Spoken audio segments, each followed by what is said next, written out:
"You have no right to bully my mother," Annie shouted, her voice trembling as she rushed forward and pulled her mother up from the cold ground. Vanessa Whitmore blinked, as if the words had slapped her pride straight across the face. Her dark red lips parted, then pressed tightly together. She looked Annie up and down, taking in the dusty cleaning uniform, the old shoes, and the young face that still looked almost childlike, then let out a dry laugh. "What did you just say?" Vanessa asked, her voice sharp as a blade. "Say it again." Annie held Grace's arm with both hands. Her mother was trembling so badly that Annie could feel every shiver through the faded sleeve of her work shirt. Grace's knees were still close to the stone path, and her thin fingers were still dirty, still clutching a few crushed brown pieces of dry leaf from beneath Vanessa's high heel. "Mom, stand up," Annie said, her voice smaller now but urgent. "Please, Mom, stand up." Grace tried to pull her hand back, panic filling her eyes. "Annie, don't. Please don't." But Annie would not let go. She helped her mother stand upright, then turned sharply toward Vanessa. Her chest rose and fell with fear and anger.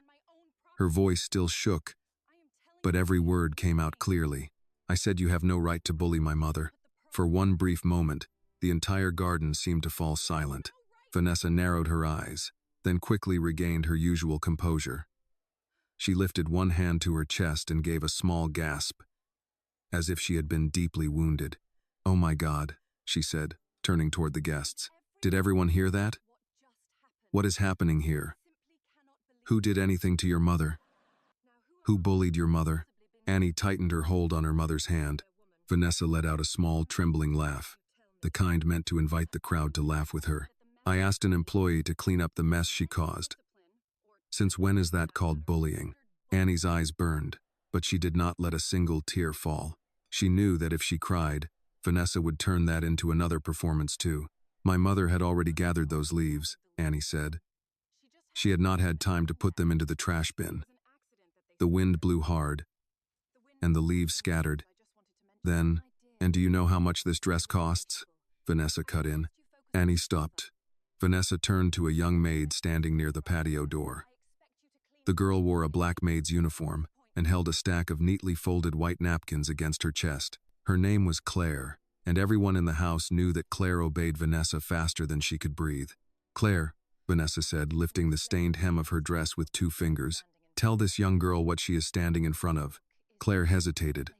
Her eyes moved from Vanessa to Grace, then quickly back to Vanessa. "Mrs. Whitmore, perhaps this does not need to tell here." Claire swallowed. "This is a handmade Italian dress," she said quietly. "Custom ordered. The outer layer is silk organza, with French lace at the hem and hand embroidery. The beadwork was done by a small atelier in Milan." "And the price?" Vanessa asked. Claire's face tightened. "About $18,000, ma'am." A few guests began to whisper. Some looked down at the hem of Vanessa's dress as if it were the true victim of the afternoon. Vanessa turned back to Annie and Grace, her eyes full of contempt. $18,000. Your mother could work her whole life and still not afford one decent piece of fabric from this dress." Grace lowered her head as if the words were too heavy. So heavy that she no longer had the strength to look up. Annie felt her mother's arm tremble harder. Vanessa continued, her voice softer now in a false way, because she knew every eye was on her. "Not the lace, not the stitching, not even the dry cleaning bill after the dirt from the yard and a careless worker's hands have touched it." Annie stepped forward half a step, keeping her body between Vanessa and Grace. "My mother did not do anything wrong on purpose. You are the one turning this into humiliation. You crushed that leaf under your shoe, then tried to force my mother to kneel down and pick up every broken piece." The corner of Vanessa's mouth curved. It was not a warm smile. It was the smile of someone who believed the crowd was already in her hands. She slowly turned toward Grace. "Grace," Vanessa said, her voice sweet as honey and cold enough to make the air tighten. "Am I bullying you?" Grace's lips parted, but no sound came out. Vanessa stepped closer. "Say it. Your daughter just said I was bullying you. Is that true?" Grace's eyes shone with tears.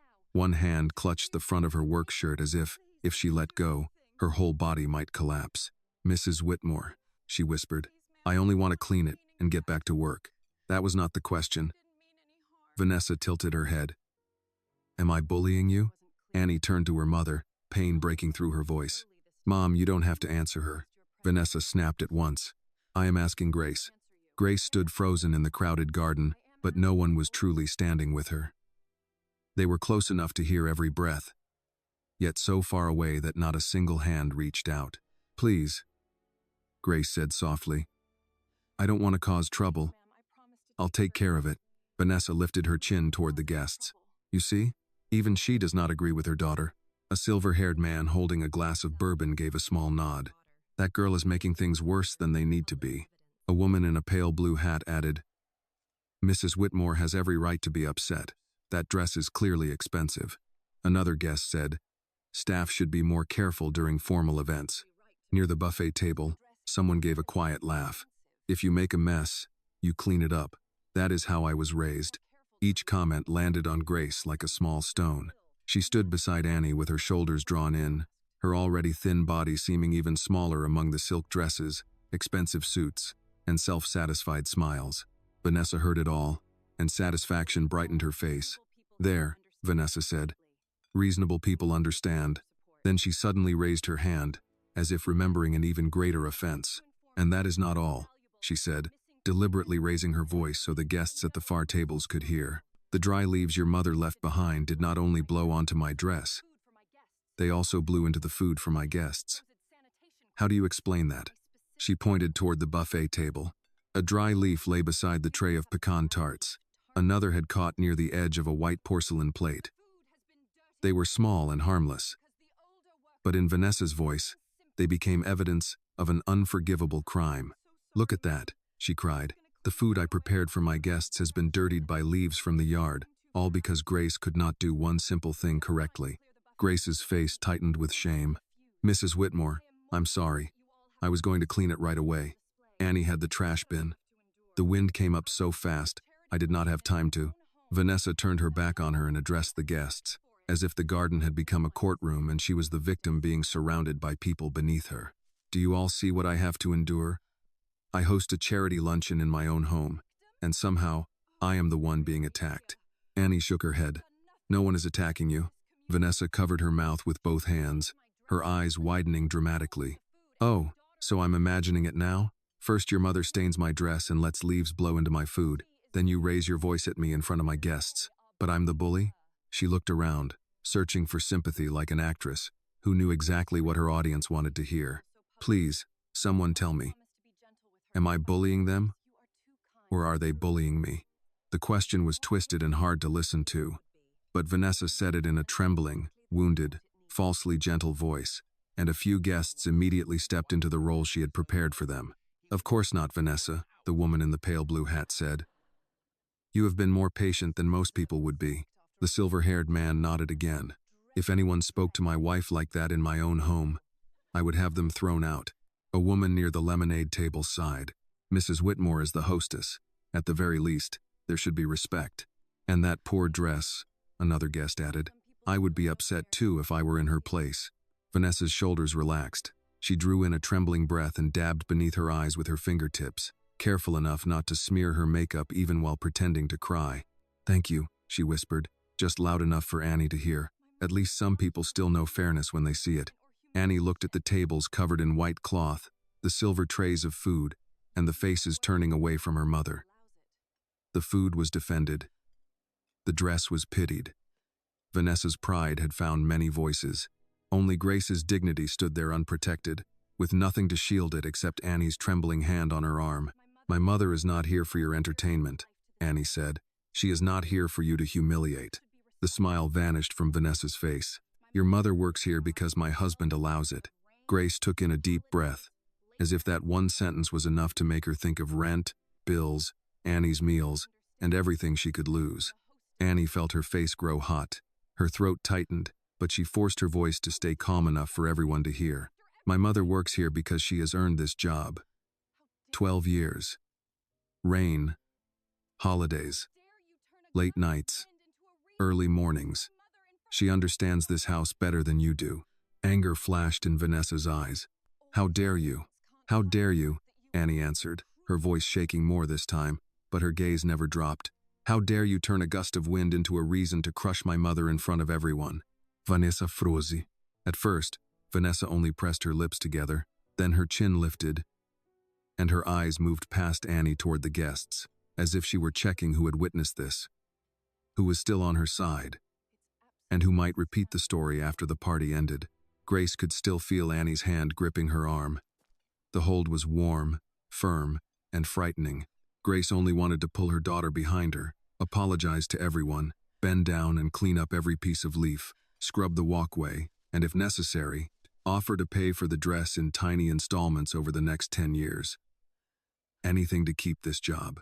Anything to get the two of them through this day. Annie, she said softly, her voice almost pleading. That's enough. No, Mom. Annie answered without turning around. It still isn't enough. Vanessa let out a short breath, almost like a laugh. Listen to her. She walks into my home, raises her voice at my guests, and now she thinks she gets to decide when enough is enough. This is Mr. Whitmore's home too, Annie said. A few guests glanced at one another. Vanessa narrowed her eyes, but quickly regained her composure. My husband trusts me to manage this estate, Vanessa said. That includes the staff. And that includes your mother. Grace's fingers tightened around Annie's wrist. Please, she whispered, don't answer. Annie heard her. She heard the plea hidden under every word. Heard all the years her mother had spent living carefully, lowering her head at the right moments, stepping aside for powerful people just to keep food on the table. Vanessa turned to Claire, the young maid still standing near the patio door with the stack of napkins pressed against her chest. Take that food away, she ordered. Anything touched by those leaves is ruined.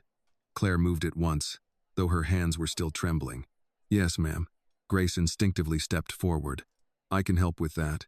Vanessa turned sharply toward her. You have helped enough. Grace stopped. Annie felt the anger rising in her chest again, hot and tight. But this time, she forced it down. She had already seen how quickly Vanessa could turn someone else's emotion into evidence. If Annie shouted again, Vanessa would use that shout to prove that she was disrespectful, that Grace had not raised her properly, that everything had been caused by the two of them. A woman near the lemonade table leaned toward another guest and said in a voice that was not nearly quiet enough, "That daughter has quite a temper." Another person replied, "That's the problem these days. No one teaches young people to know their place anymore." Grace closed her eyes for half a second. Annie turned toward them. "My mother did teach me manners," she said. "She also taught me not to stand by while someone is humiliated and call it good manners." The woman turned her face away, but the silver-haired man holding a glass of bourbon gave a small laugh. "You're proving Mrs. Whitmore's point, young lady." Annie looked straight at him. "And what point would that be, sir?" He seemed surprised that she answered him directly. "That staff and their families should know how to behave properly. My mother was almost forced to kneel because Mrs. Whitmore told her to pick up dirt and crushed leaves with her bare hands," Annie said. "Is that proper?" The man's mouth opened, then closed again into a silence he had not planned. Vanessa clapped once, hard enough to make Grace flinch. "Enough. This is vulgar. I will not allow my luncheon to become a public lecture from someone who came through the service gate." Annie's face tightened, but she did not step back. Vanessa pointed toward the servants' path. "You may both leave now." Grace lifted her head in alarm. "Mrs. Whitmore, please. I still have work to finish. The patio has not been cleaned yet, and the restrooms still need—" "I said both of you can leave." Grace's voice grew smaller. "Please don't call the company. I need this position." It was the sentence Grace had tried not to say in front of strangers. Her need, her poverty, her fear of losing work, all of it suddenly lay exposed on the elegant lawn like something shameful. Annie felt her stomach twist. Vanessa heard it too, and a thin, poisonous satisfaction immediately appeared on her face. "Then you should have thought about that before allowing your daughter to insult me." "I didn't allow her to do anything," Grace said, her voice breaking. "She came back and saw me. She was upset. She is a good girl. Then teach her gratitude." Annie could not hold back any longer. "Gratitude for what? For watching you treat my mother like trash?" Vanessa's eyes sharpened. There it is again. Grace turned to Annie and placed both hands on her daughter's arms. "Stop, baby. Please stop. We can go." Annie looked at her mother. For the first time since she had rushed across the garden, she did not only see fear in Grace's eyes. She saw exhaustion too, an exhaustion that had lasted for years, so long that her mother had almost begun to believe silence was the only way to survive. Annie's voice softened. "Mom, I'm not leaving you alone in this." Grace swallowed hard. "I'm asking you to." For a moment, Annie almost let go. Her fingers loosened. Vanessa saw it and stepped in at once. "Good," she said. "At least one of you still has some sense. Grace, before you leave, speak to the event manager and explain that you caused a sanitation issue at my table. I do not want anyone thinking my catering staff was responsible." Grace blinked. "But ma'am, the food was covered. Only one leaf fell near the tray." "Nothing was actually. Do not argue with me about minor details." Claire returned with a clean tray, her face pale. She glanced at Grace, then quickly lowered her head. Vanessa noticed immediately. "Claire," she said, "have I asked Grace to do anything unreasonable?" Claire stood frozen. Grace looked at the young maid with quiet pain. Annie saw Claire's fingers tighten around the edge of the tray. "Mrs. Whitmore," Claire said carefully, "I was inside part of the time. That is not what I asked." Claire's lips trembled. "You asked her to clean up the mess." Vanessa smiled. "Exactly." Annie shook her head. "That is not the whole truth."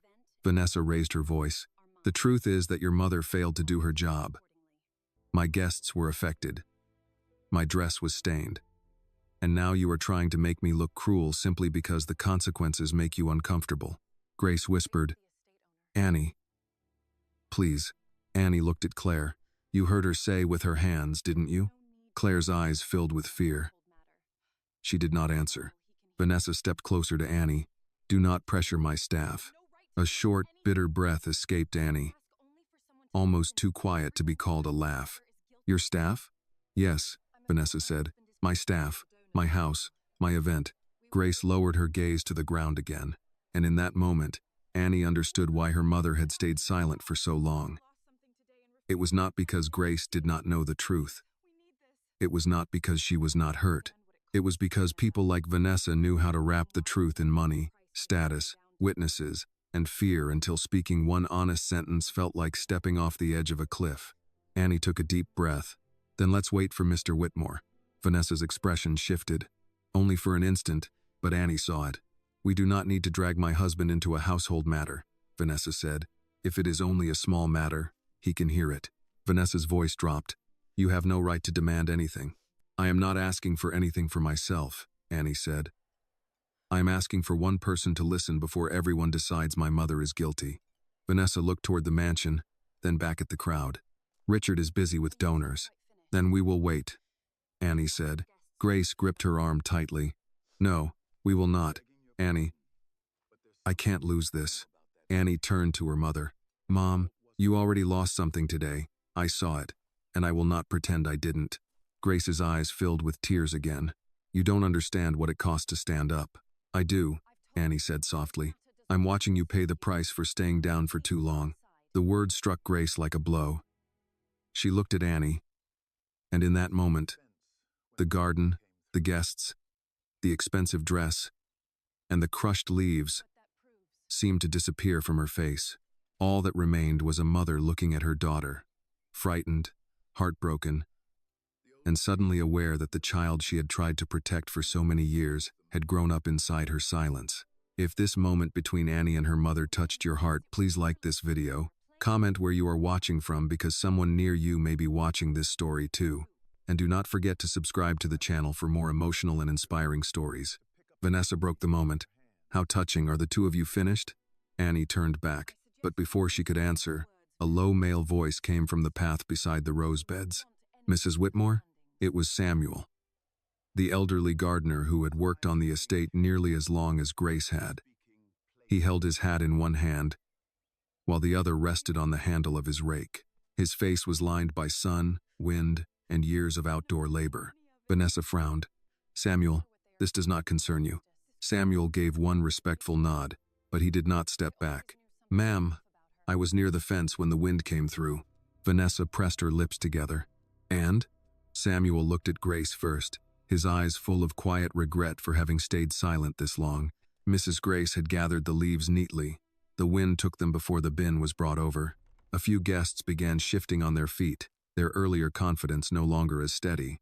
Vanessa said, No one is arguing about the direction of the wind, Samuel. We are talking about behavior. Yes, ma'am, he answered. I heard that too.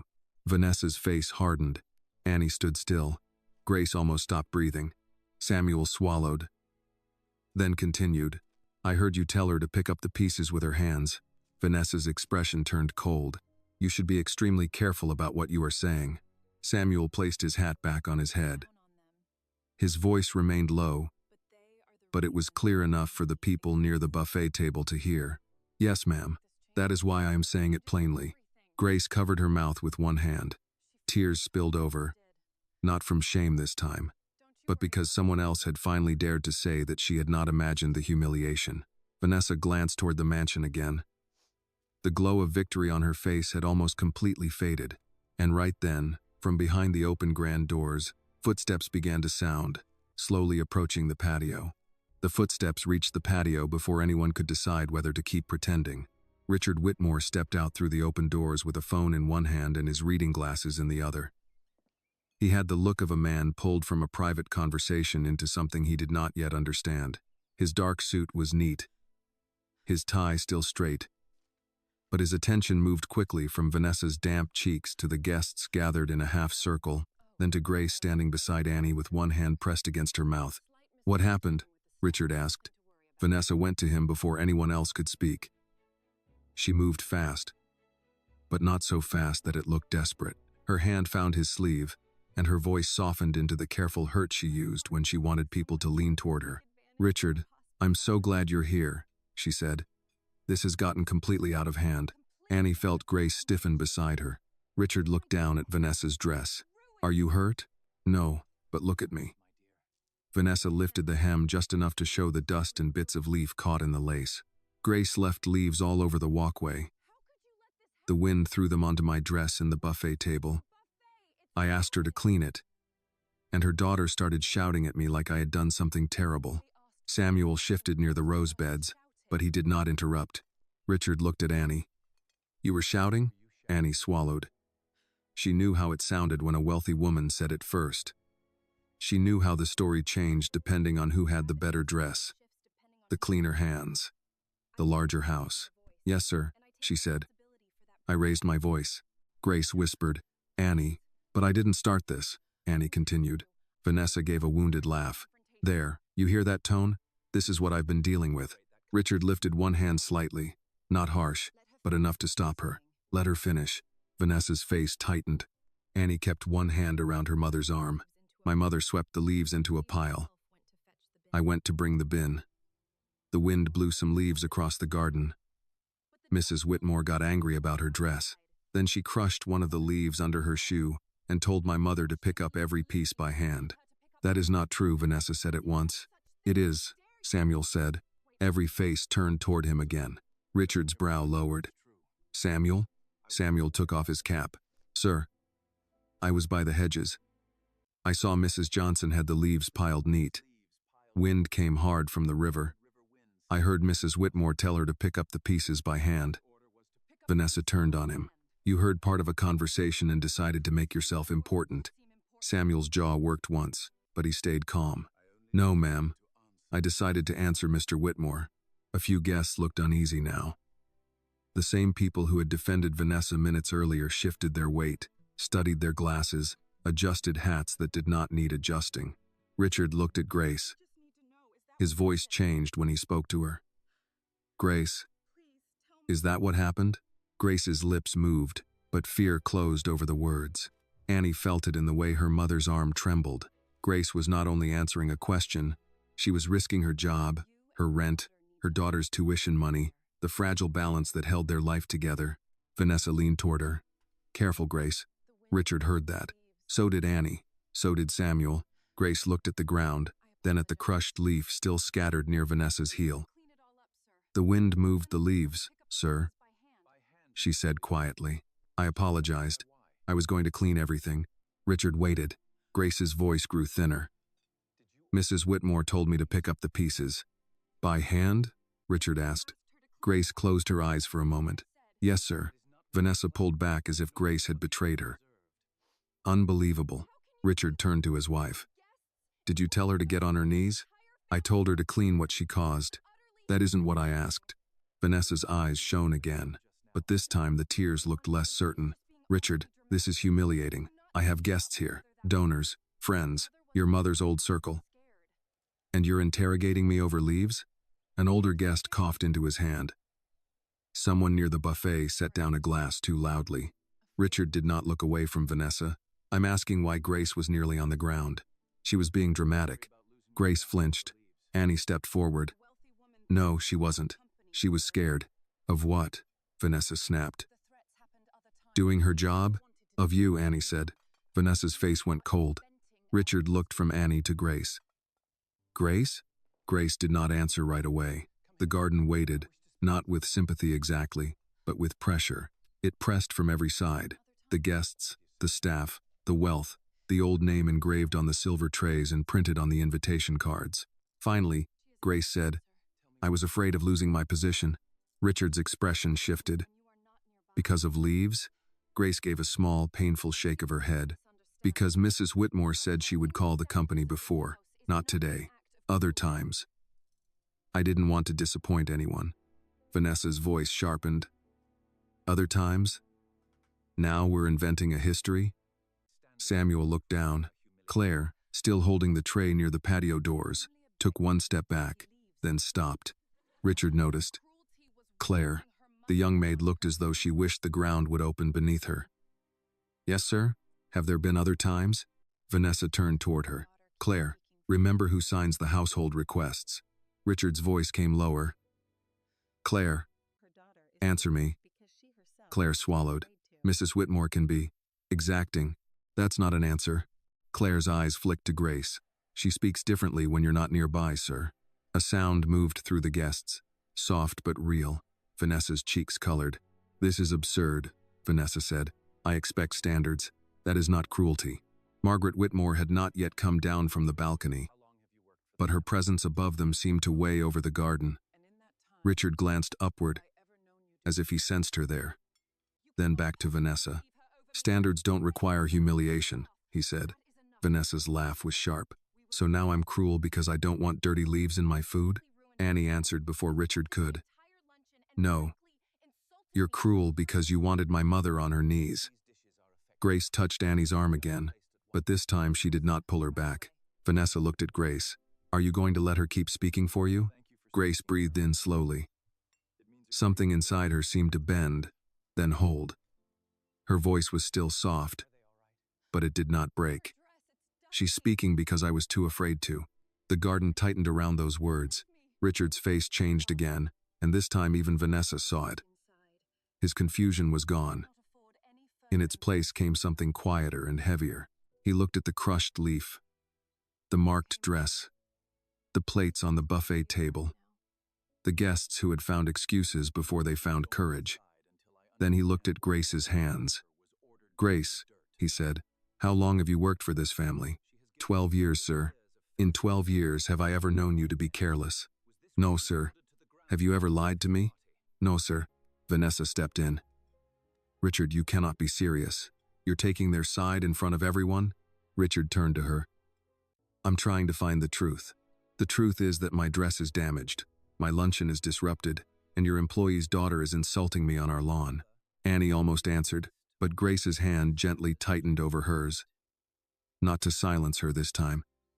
To steady her, Richard looked toward the buffet. Remove the affected trays. Replace what needs replacing. Claire nodded quickly. Yes, sir. Then Richard looked at Samuel. Thank you for speaking. Samuel dipped his head. Yes, sir. Vanessa seemed to sense the ground shifting under her. She reached for Richard's arm again, but he did not move closer. Darling, she said softly, please, we can handle this inside.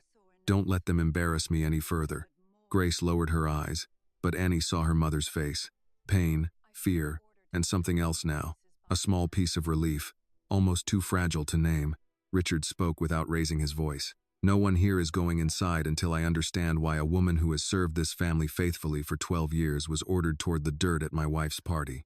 Vanessa's hand dropped from his sleeve, and above them, from the balcony, Margaret Whitmore finally began to move toward the stairs.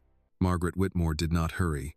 At 76, She had learned that rushing rarely made truth arrive faster. She came down the garden steps with one hand on the rail and the other holding the edge of her shawl, her shoes touching each stone with care.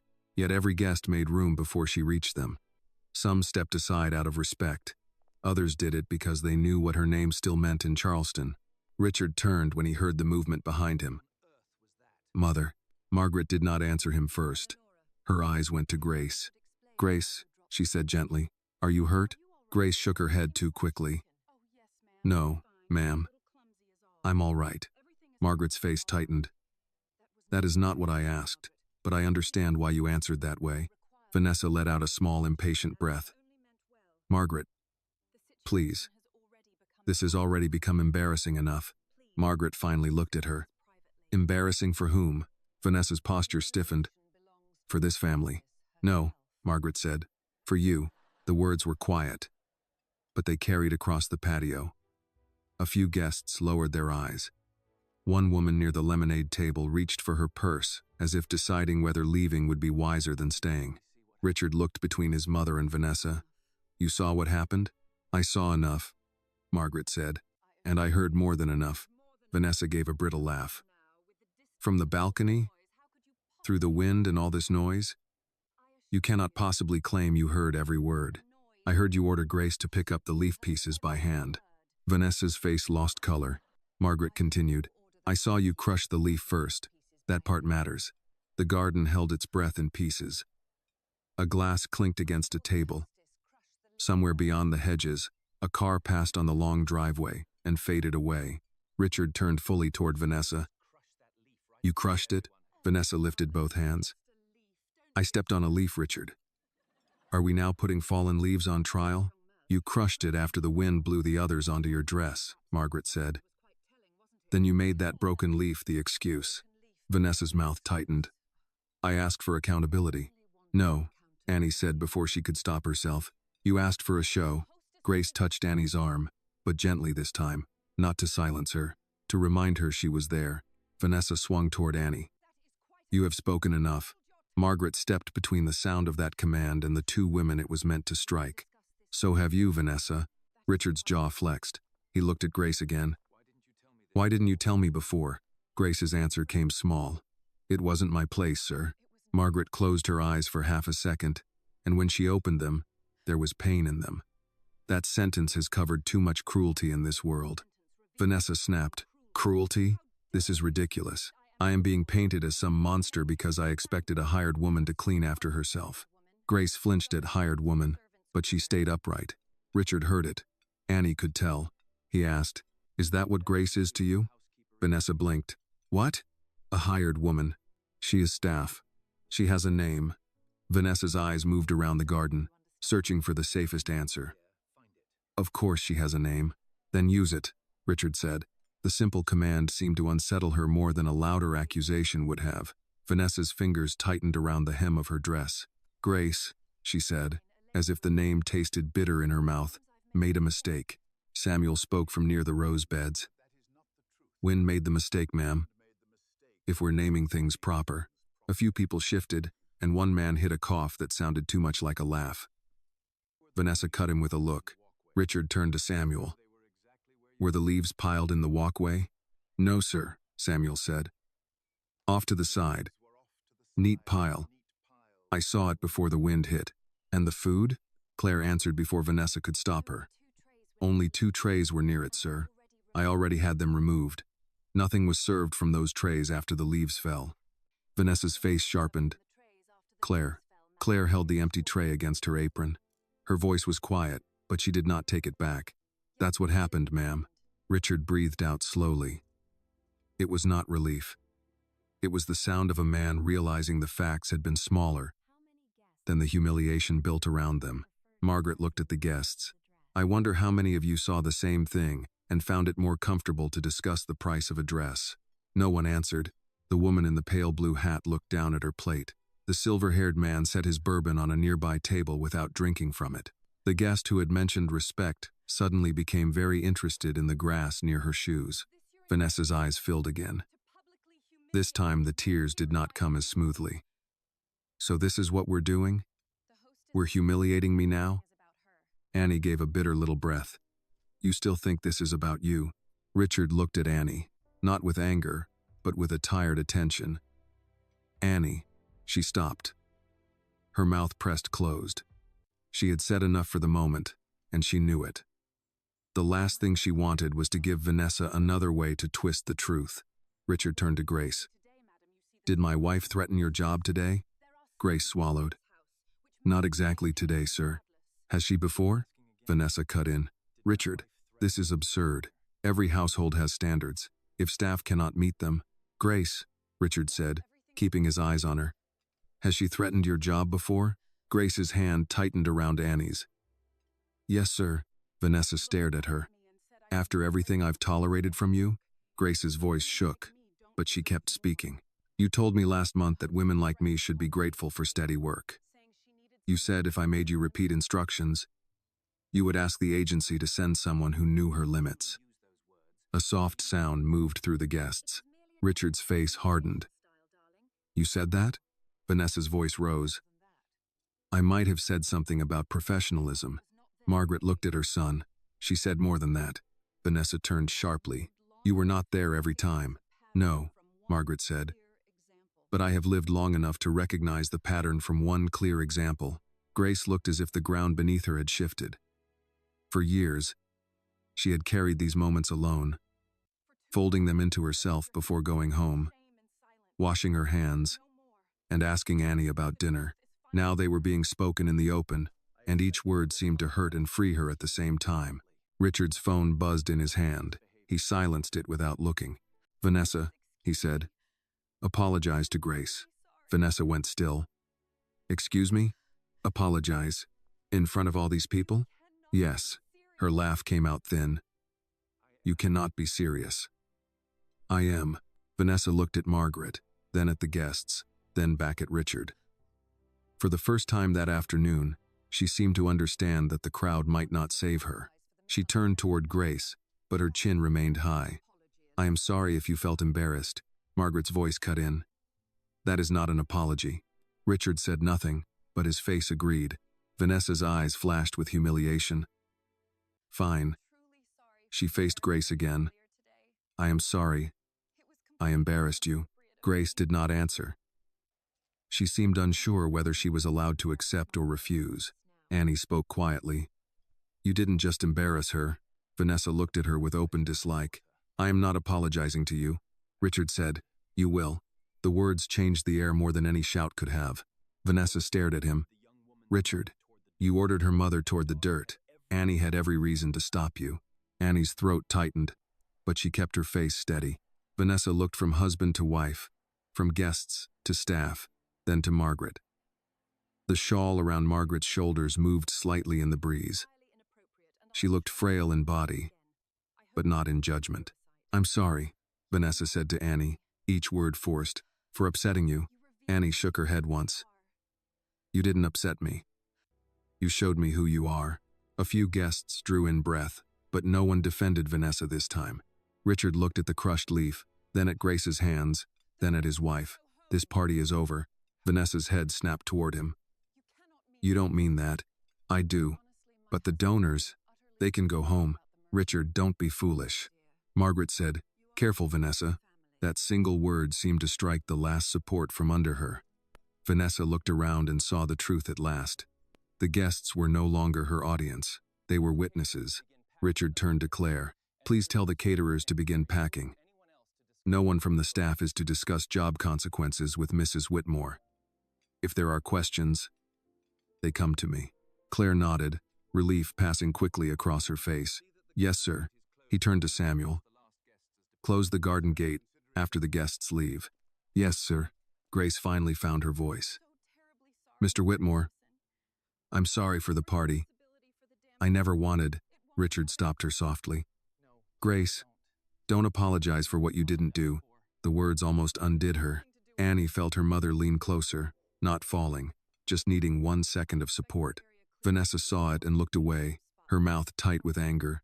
The guests began to move in uneasy clusters. Some offered stiff goodbyes. Some avoided Grace completely. One older woman paused near Annie, opened her mouth as if to say something kind, then seemed to lose courage and walked on. Annie did not need her words.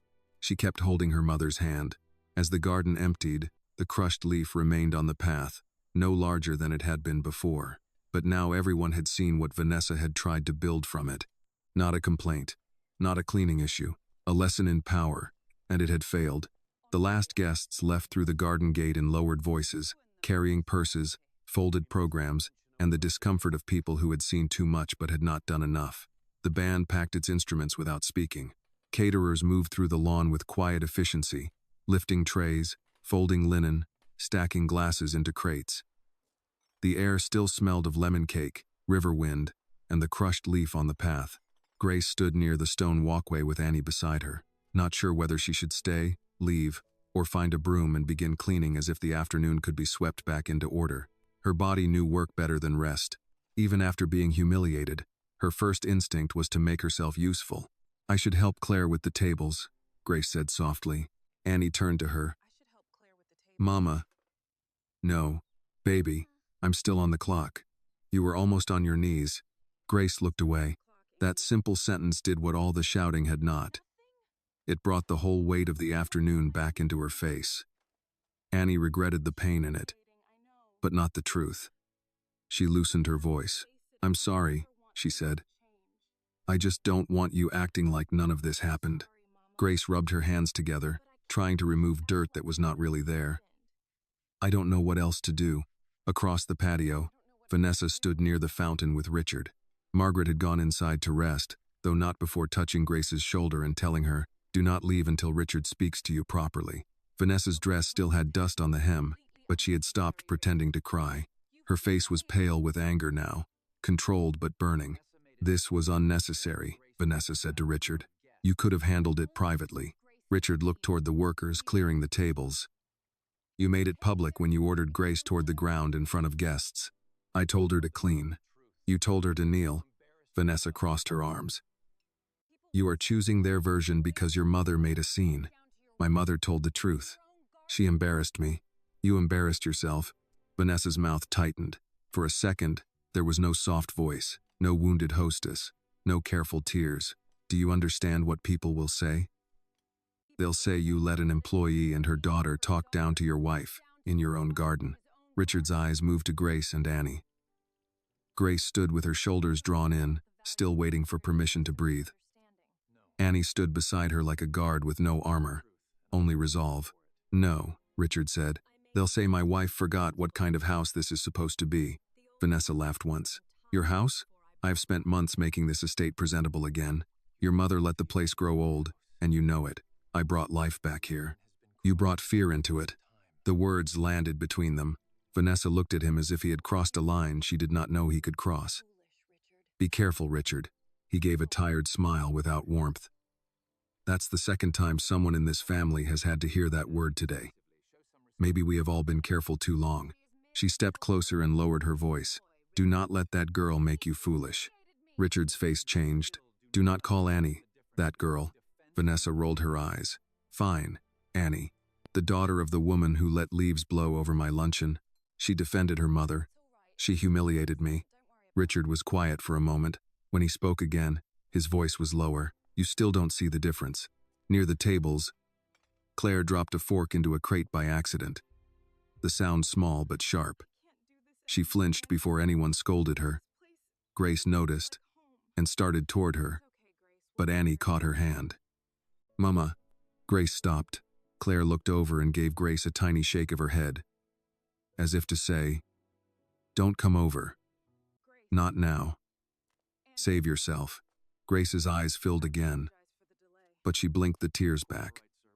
Annie had never seen her mother look so unsure inside a place she knew so well. That mansion had been part of Grace's life for 12 years. She knew which back door stuck in summer, which silver drawer jammed unless lifted, which guest bathroom needed extra towels when the church ladies came for Sunday brunch. Yet in that moment, she looked like a visitor waiting to be asked to leave. Richard finally turned from Vanessa and walked toward them. Grace straightened at once. "Mr. Whitmore, I'm sorry. I didn't mean for any of this to disturb your event." Richard stopped a few feet away. "Grace, please don't apologize for my wife's behavior." Vanessa heard him and gave a hard breath behind him, but he did not turn. Grace shook her head. Sir, I should have gotten the leaves bagged sooner. The wind came fast, but it was still my responsibility. Annie looked at her mother with pain. Mama, Richard's expression softened. Grace, I know the difference between an accident and disrespect. Today was an accident. What happened after was not. Grace looked down at her hands. I don't want to lose my job. You won't. The answer came so quickly she looked up. Richard continued. No one is calling your agency except me. And when I do, it will be to make sure there is no complaint against you. Grace pressed her lips together, struggling to hold herself steady. Thank you, sir, and there will be a raise. Grace shook her head at once. No, sir. I'm not asking for that. I know you're not. That's part of the problem. You should have been paid more years ago. Annie felt her throat tighten, but she said nothing. She had promised herself she would not cry in front of Vanessa, and she kept that promise. Vanessa walked up behind Richard, her voice cold. Are you rewarding them now? Richard turned slowly. I'm correcting what I can. What you can? Vanessa repeated. And what about what they did to me? Annie answered before Richard could stop her. You mean telling the truth? Vanessa's face sharpened. You are still speaking? Grace touched Annie's arm. Annie. Richard looked at Annie, then at Grace. It's all right. Vanessa stared at him. It is not all right. She has no respect. Annie stood straighter. I respect people who earn it. Annie, Grace whispered, nervous again, but Richard did not scold her. He looked at Vanessa. Respect is not fear. You've confused the two. Vanessa's cheeks flushed. I will not stand here and be judged by household staff. Margaret's voice came from the open patio door. She had returned without anyone noticing. Then perhaps you should stop behaving in ways that make judgment easy. Vanessa turned. Margaret, haven't you done enough? The older woman stepped onto the patio, her hand resting lightly against the doorframe. Not yet. Richard looked at his mother. Something passed between them. A history Annie did not know but could feel. Margaret came closer, moving slowly, and stood beside Grace. Richard, she said, this is not the first time. Vanessa stiffened. Do not start. Margaret ignored her. I have heard the way she speaks when she thinks only staff are nearby. I have watched people lower their voices when she enters a room. I waited because I hoped you would see it yourself. Richard's jaw tightened. Why didn't you tell me? I tried. You called it adjustment, a new marriage, different expectations. He looked down, ashamed. Vanessa seized the opening. Exactly. I have expectations. This house was drifting before I came here. Margaret looked at her with pity, which seemed to offend Vanessa more than anger. A house can survive dust. It cannot survive cruelty, dressed as refinement. The garden workers had slowed again. No one wanted to be caught listening, but every ear was turned toward the patio. Richard took a long breath. Vanessa, go inside. She blinked. Excuse me? We'll speak privately. No. You don't get to dismiss me in front of them. You dismissed Grace in front of everyone. Vanessa's eyes went bright, not with tears this time, but fury. You will regret this. Richard's voice became very calm.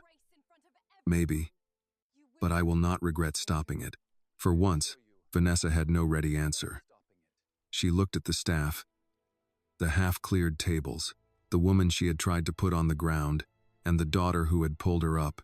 Then she turned and walked into the house, her dusty dress brushing the doorframe as she passed. Grace released a breath she had been holding. Annie kept her hand around her mother's. Richard watched the doorway for a moment, then faced them again. Grace, Annie, I owe you more than an apology, but I'll start with one. Grace shook her head faintly, overwhelmed. Richard said, I'm sorry. This time, Grace did not say it was all right. She only nodded, because some wounds should not be covered too quickly. Annie looked down at the crushed leaf still scattered along the path. It was small enough to fit in a palm, yet it had shown everyone what stood under the manners of that house. Margaret followed Annie's gaze and said quietly, Leave it there for now. Richard looked at his mother. Margaret's eyes stayed on the broken pieces. Some messes need to be seen before they are cleaned. Vanessa disappeared into the mansion, but the door did not close softly behind her. It struck the frame hard enough to make Claire pause with a stack of plates in her hands. No one said anything. Even Richard stayed still for a second, looking at the doorway as if the sound had confirmed something he had been trying not to know. Grace was the first to move. Habit took over before dignity could catch up. She bent slightly toward the crushed leaf on the path. Margaret touched her elbow. "No, Grace." Grace froze. "Mom? Not yet. It's just dirt and leaves." "No," Margaret said. "Today it is evidence." Richard looked at his mother. "Evidence of what?" Margaret's eyes stayed on the broken pieces. "Of what people will do when they believe no one who matters is watching." The words settled over the patio. Annie felt them land in a place she had not known was aching. Her mother had spent years being unseen in rooms she kept clean. Today, somebody had finally named it. Richard turned to Claire. "Take the staff inside for a few minutes." "Food can wait." Claire nodded, then hesitated. "Sir, should we finish packing the cold trays first? Only what needs refrigeration. After that, everyone takes a break." Claire looked uncertain, as if the word did not quite fit inside the Whitmore estate. "Yes, sir." Samuel began gathering the garden tools, but Richard stopped him too. "Samuel, you stay, please." Samuel removed his cap again. "Yes, sir." Grace shifted beside Annie. "Mr. Whitmore, I don't want anyone else pulled into this because of me." Richard faced her. "Grace, you didn't pull anyone into anything. They were already here. They already saw." Grace looked toward the thinning rows of white tables. A few guests were still leaving through the far gate, careful not to glance back. Their voices floated low and embarrassed over the lawn. "I wish they hadn't," she said. Annie turned to her.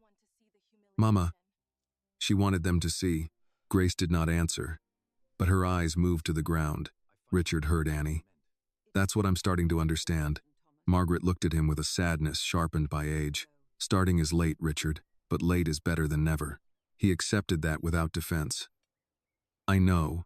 For the first time that afternoon, Richard looked tired in a way money could not soften. He had the face of a man whose house had just shown him a truth he should have noticed from the first complaint, the first lowered voice, the first staff member who changed direction when Vanessa entered a hall. From inside the mansion came Vanessa's voice, muffled but angry. A drawer shut hard, then another. Claire glanced toward the sound and quickened her steps. Annie noticed Grace flinch each time something struck wood inside. "Mama," Annie said quietly, "come sit down. I'm Fina." "You're not." Grace gave her a look that was almost a warning, almost a plea. Annie softened. "Please." Richard gestured toward a bench beneath the oak tree. "Grace, sit." That's not a request from an employer. That's concern from a man who owes you better. Grace did not seem to know how to receive that. She had been ordered many times in this house, but kindness still made her cautious. After a moment, Annie guided her to the bench. Grace sat carefully at the edge, hands folded in her lap. Annie stayed beside her. Samuel stood near the path, cap turning slowly between his hands. Richard faced him. "Samuel, I need you to tell me exactly what you heard before Annie arrived." Samuel took a breath. "Mrs. Johnson apologized right away. Mrs. Whitmore told her not to touch the dress. Then she stepped on the leaf, crushed it, and said to pick up every piece." "Mrs. Johnson asked, please." "Mrs. Whitmore said, by hand." That's when Miss Annie came back. Richard nodded once. "Did Grace raise her voice?" "No, sir." "Did she refuse to clean?" "No, sir." "Did Annie threaten Vanessa?" Samuel glanced at Annie. "No, sir. She pulled her mother up. That's all." Annie looked down, not ashamed, but moved by the plainness of it. Samuel had not made her brave. He had simply told the truth without dressing it up. Margaret turned to Richard. "You should also ask Claire when she has steadier hands." "I will." From the patio doors, Claire reappeared. But instead of coming out fully, she stood just inside, uncertain. Richard saw her. "Claire, come here." She stepped out. "Yes, sir?" "Did Vanessa ask you to say the price of the dress?" Claire's face reddened. "Yes, sir." "Did you feel free to refuse?" Her answer came after a pause. "No, sir." Richard's jaw tightened. Claire rushed to add, "I wasn't trying to hurt Mrs. Johnson. Mrs. Whitmore told me to answer." and I didn't know what to do. Grace lifted her head. I know, honey. That small forgiveness almost broke Claire. Her eyes shone, and she looked away. Richard said, no one will be punished for telling the truth today. Margaret's gaze stayed on him. Say that again. He understood. He raised his voice enough for the staff near the doors to hear. No one will be punished for telling the truth today.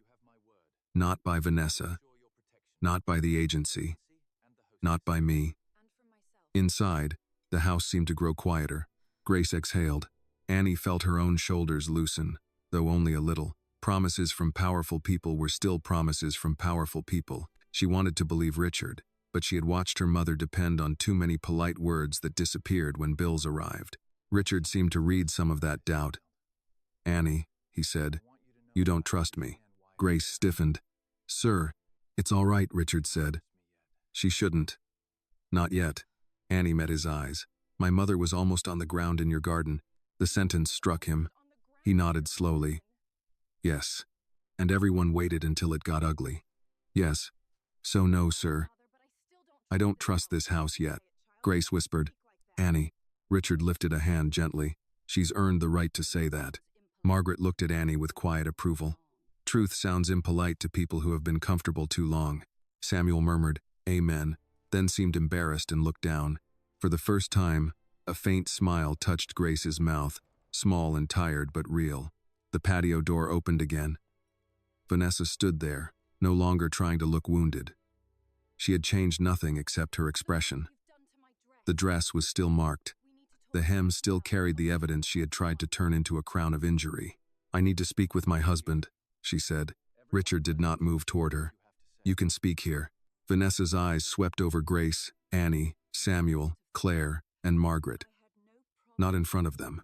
Margaret answered, You had no problem speaking to Grace in front of everyone. Vanessa ignored her. Richard, this has gone far enough. Send them home. I'll deal with the agency tomorrow. Grace's hands tightened in her lap. Richard's voice was calm. You will not deal with the agency. Vanessa laughed under her breath. Excuse me? You will not contact Grace's agency. You will not speak to Claire about what she said.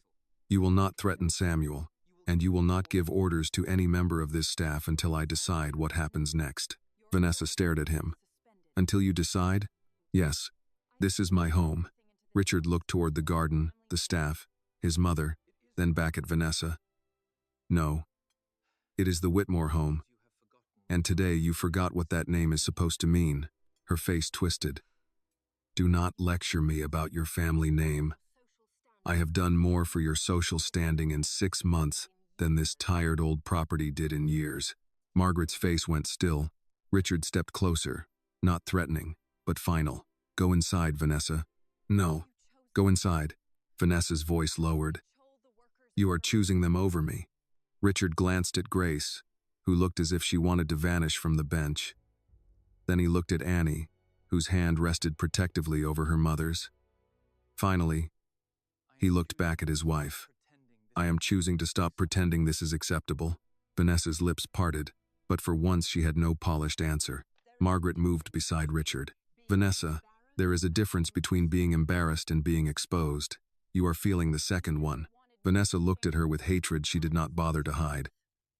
You never wanted me here. Margaret did not deny it. I wanted my son to be happy. I did not want him blind. The words cut deeper than anger. Richard lowered his eyes for a second, then raised them again. Vanessa stepped back into the doorway. Fine. Have your little moral performance.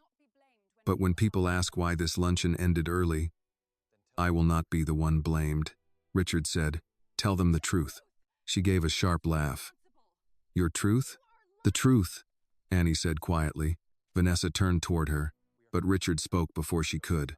Enough. This time, Vanessa stopped. The single word had the weight of a closed door. She turned and went back inside, slower than before, but with the same anger in every step. Grace stood at once. Mr. Whitmore, I think we should leave now. Richard looked at her. You can. But I'd like you to stay long enough for me to make one call with you present. Grace's fear returned. To the agency? Yes. So they hear directly from me that you did nothing wrong. Annie looked at her mother. Grace looked at the mansion, then at the path, then at her hands. At last, she nodded. "All right," she said. Richard took out his phone, but before dialing, he looked at the crushed leaf still lying on the stone path. "Leave it," Margaret said again. Richard nodded, and for the first time that day, Grace did not bend to clean it. Richard made the call from the patio, not inside the house. Grace stood beside the oak bench with Annie close enough that their shoulders almost touched. Margaret remained near the stone path, one hand resting on her cane, her eyes on the crushed leaf as if it were a witness that might still be needed. Samuel waited near the rose beds, and Claire stayed by the patio doors with the empty tray held against her apron. Richard put the phone on speaker. A woman answered after the second ring. "Palmetto Home Staffing. This is Denise." "Denise, this is Richard Whitmore." Her tone changed at once. "Mr. Whitmore, good afternoon. Is everything all right with the event?" "No," Richard said. "But not because of Grace Johnson." Grace lowered her eyes. There was a pause on the line. "I'm sorry. I want it noted clearly that Grace did nothing wrong today. There is to be no complaint, no penalty, no reduction in hours, and no discussion of replacing her." Denise hesitated. "Of course. May I ask what happened?" "A gust of wind moved some leaves during the luncheon. My wife handled it badly. Grace apologized and tried to fix it. That should have been the end of it." Annie watched her mother's face. Grace seemed almost unable to accept the words. She had spent too many years bracing for blame. Hearing a rich man refuse to place it on her left her unsteady in a different way. Denise's voice softened. "Thank you for clarifying, Mr. Whitmore. We value Grace very much." "You should," Richard said. "She has served this property for 12 years. I also want to discuss her rate." Grace looked up fast. "Mr. Whitmore, please." Richard turned slightly toward her, not annoyed, just firm. "Grace, let me finish," Denise said. "Her rate?" "Yes. Increase it by 25%, effective immediately. Bill the difference to my household account." Grace shook her head, almost panicked. "Sir, that's too much." "No," Richard said. "Too little for too long was the problem." Denise typed something on her end. "I can make that note. I'll send confirmation by email." "One more thing," Richard said. "Any Whitmore household communication about staff goes through me for the time being. Not Mrs. Whitmore." That pause was longer. "Understood," Denise said carefully. Richard ended the call and lowered the phone. No one moved for a moment. The sound of the river wind came through the oak branches, lifting a few loose leaves along the edge of the lawn. Grace pressed both hands together. "I don't know what to say." Richard looked at her. "You don't have to say anything. I should be grateful." Margaret's voice was gentle. "You may be relieved. Gratitude is not required when someone finally does what should have been done already." Grace's mouth trembled, but she held herself steady. "Mrs. Whitmore, I've worked in many homes before this one. People talk. They watch. They decide what kind of woman you are before you open your mouth. I learned to keep my head down." Annie's chest tightened. Grace continued, still speaking softly, but now the words had begun and would not easily stop. "I told myself it was wisdom. I told myself it was how you keep a job. But today my daughter saw me almost get on my knees for a leaf, and I keep wondering what lesson I was giving her." Annie turned to her. "Mama." Grace shook her head. "No, let me say it." She looked at Richard. "I don't blame you for the wind. I don't even blame you for not seeing everything. You're busy. People like me are good at disappearing when work needs to be done. But I need you to understand something.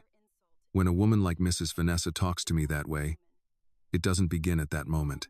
It carries every other time someone called me less. Every time someone said girl to a woman old enough to be their sister. Every time someone acted like a paycheck bought my pride."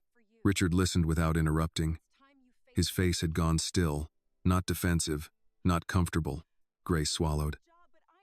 "I need this job. That's true. But I am not dirt. My daughter is not dirt. And if keeping work here means accepting that, then maybe I have been afraid of the wrong thing." Annie did not cry. She would not. But she reached for her mother's hand and held it. Samuel lowered his head. Claire wiped quickly at one eye with the back of her wrist. Margaret stepped closer to Grace. "That was the truest thing spoken in this garden today." Richard nodded slowly. "You're right. and I am sorry it took this long for me to hear it. From inside the mansion, a door opened. Vanessa appeared at the patio entrance again, now holding a white cashmere wrap around her shoulders. Her face had been repaired with powder, but her anger had not. "So this is what we're doing now?" she asked. "A staff meeting on the lawn?" Richard turned. Grace was speaking. Vanessa's gaze moved over Grace with contempt she no longer bothered to hide. "Yes, I heard enough." Margaret's hand tightened on her cane. "Then perhaps you heard something useful." Vanessa ignored her. "Richard, you called the agency without discussing it with me?" "Yes." "And raised her pay?" "Yes." Vanessa gave a short laugh. "For what?" "For letting leaves fly onto my dress and then standing by while her daughter insulted me?" Annie said nothing. Grace's hand tightened around hers. Richard looked at Vanessa for a long moment. "You still believe you are the injured party?" "I am the injured party." "No," he said. "You are embarrassed because your behavior had witnesses."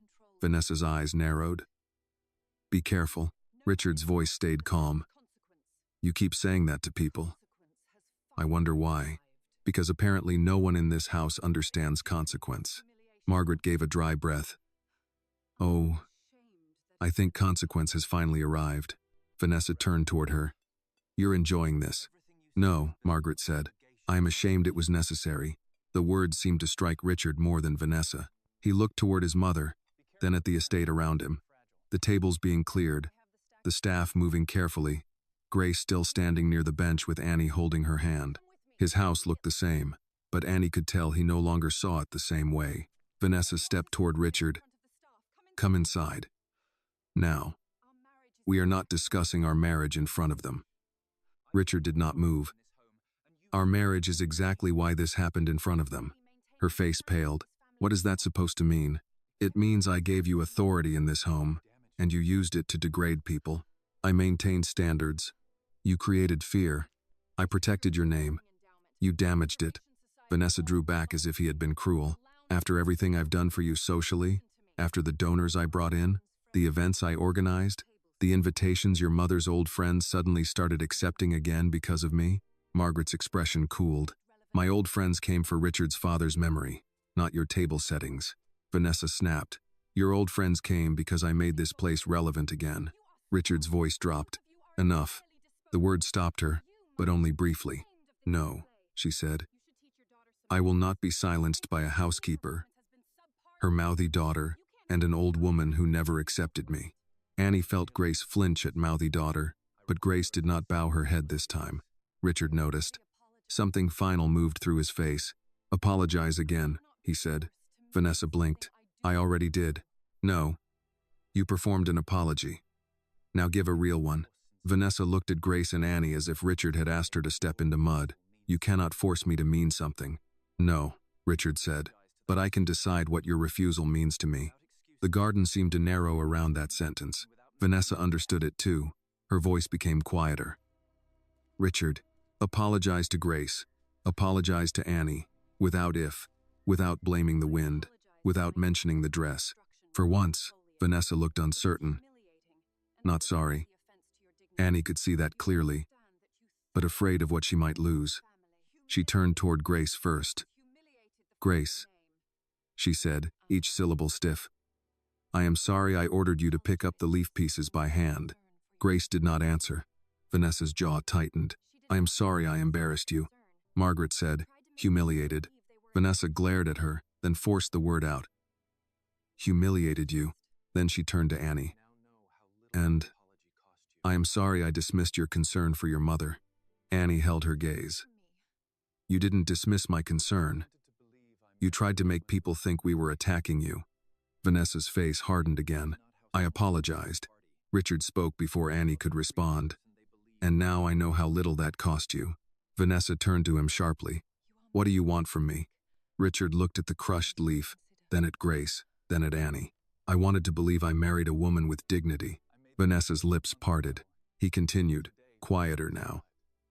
"But dignity is not how a person walks into a party. It is how they treat someone they think cannot fight back." Margaret lowered her eyes. Grace stood very still. Vanessa whispered, "You're making a mistake." Richard looked at her, and the sadness in his face was worse than anger.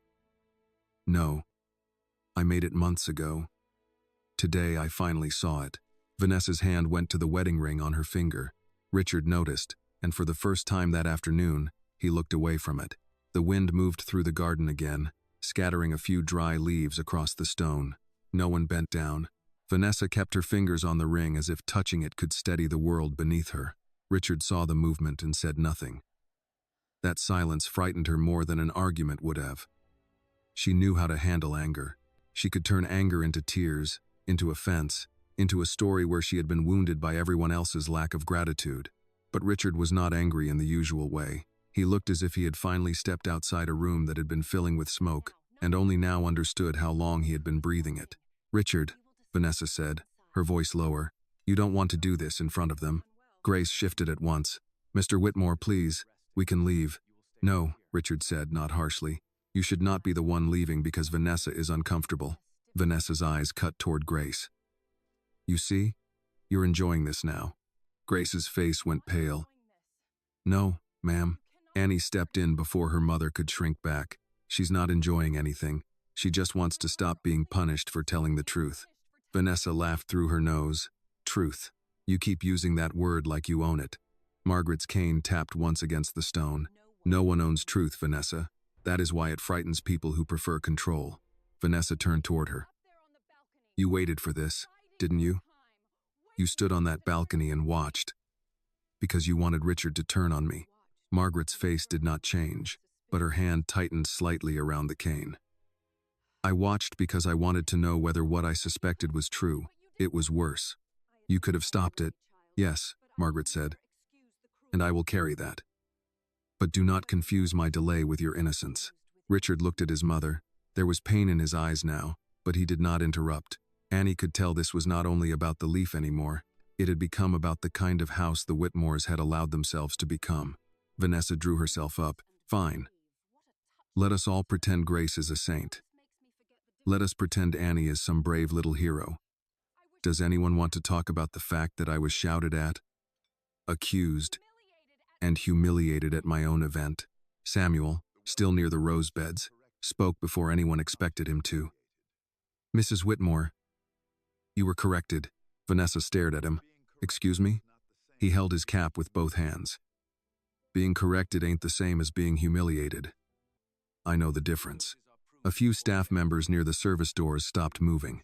Richard looked at Samuel. "Go on." Samuel's shoulders tightened. "Not much more to say, sir. Folks who work in homes like this learn the difference early. A correction tells you what to fix. Humiliation tells you what someone thinks you are." Grace's eyes lifted slowly. Claire stood behind him, her lips pressed together as if those words had found something in her too. Vanessa looked around with disgust. "So now the groundskeeper is giving speeches." "No," Richard said. "He is explaining what I failed to understand." Vanessa's face hardened. "You failed to understand because there was nothing to understand until they turned this into theater." Annie shook her head. "You made it theater when you crushed that leaf and told my mother to pick it up while everyone watched." Vanessa's mouth opened, but Richard raised a hand. "Enough about the leaf." Vanessa looked relieved for half a second, thinking he meant to end the matter. Richard continued. "This is about the way you speak to people. It is about Grace being afraid to answer a simple question. It is about Claire being afraid to tell me the truth. It is about Samuel having to weigh whether honesty might cost him his work. That did not happen in one afternoon." Grace folded her hands in front of her. She looked small beside the wide lawn and the tall columns of the mansion. But Annie noticed something different now. Her mother was not bending. Vanessa's voice went cold. "And what do you plan to do? Lecture me until the staff applauds?" Richard looked at her wedding ring, then at her face. "No, I plan to end this." The words moved through the garden like a door opening in winter. Vanessa went still. "What does that mean?" Margaret closed her eyes briefly, then opened them. She understood before Vanessa did. Richard took a slow breath. "It means this marriage is over." Grace gasped softly. Claire's tray dipped in her hands. Samuel lowered his head. Annie did not move. She had expected Richard to protect her mother from being fired. She had not expected that sentence. Vanessa stared at him, then gave a laugh that broke in the middle. "You are not serious." "I am." "Over this?"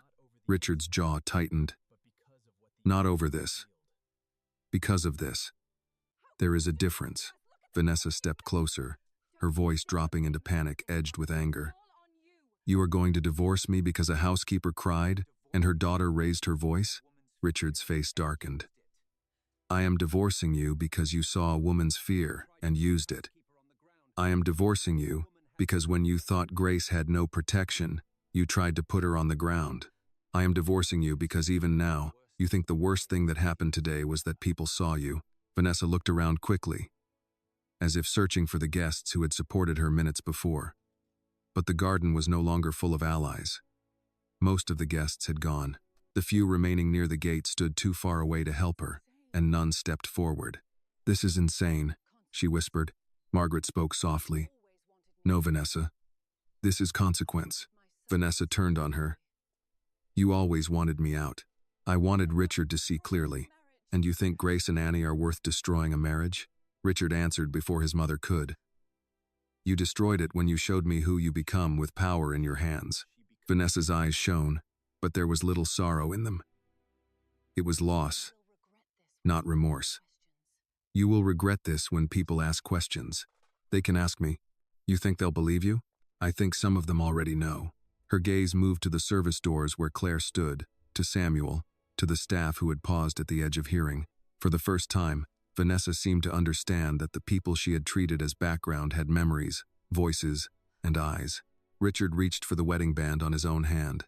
Grace looked away at once, uncomfortable witnessing something so private. Annie saw and respected it. She moved slightly, placing herself in front of her mother's line of sight. Richard removed the ring slowly. He held it in his palm, not with drama, but with the tired care of a man setting down a mistake that had become too heavy. Vanessa's face changed. "Richard, don't." He looked at her then, and the sadness in him was plain. "I should have listened sooner. To my mother, to the staff, to the way the house changed after you came here." "After I improved it," Vanessa said, but her voice had lost strength. "No," Margaret said. "You decorated it. You did not improve it." Annie felt Grace's hand close around hers. Her mother was shaking again, but not from the same fear. This was the tremble that comes after a storm, when the body has not yet learned the danger is moving away. Vanessa backed up one step. "I will not stand here and be judged by people who depend on my husband's money." Grace finally spoke, her voice quiet but clear. "No, ma'am, we depend on our work." Vanessa turned sharply. Grace kept her eyes up. "There's a difference."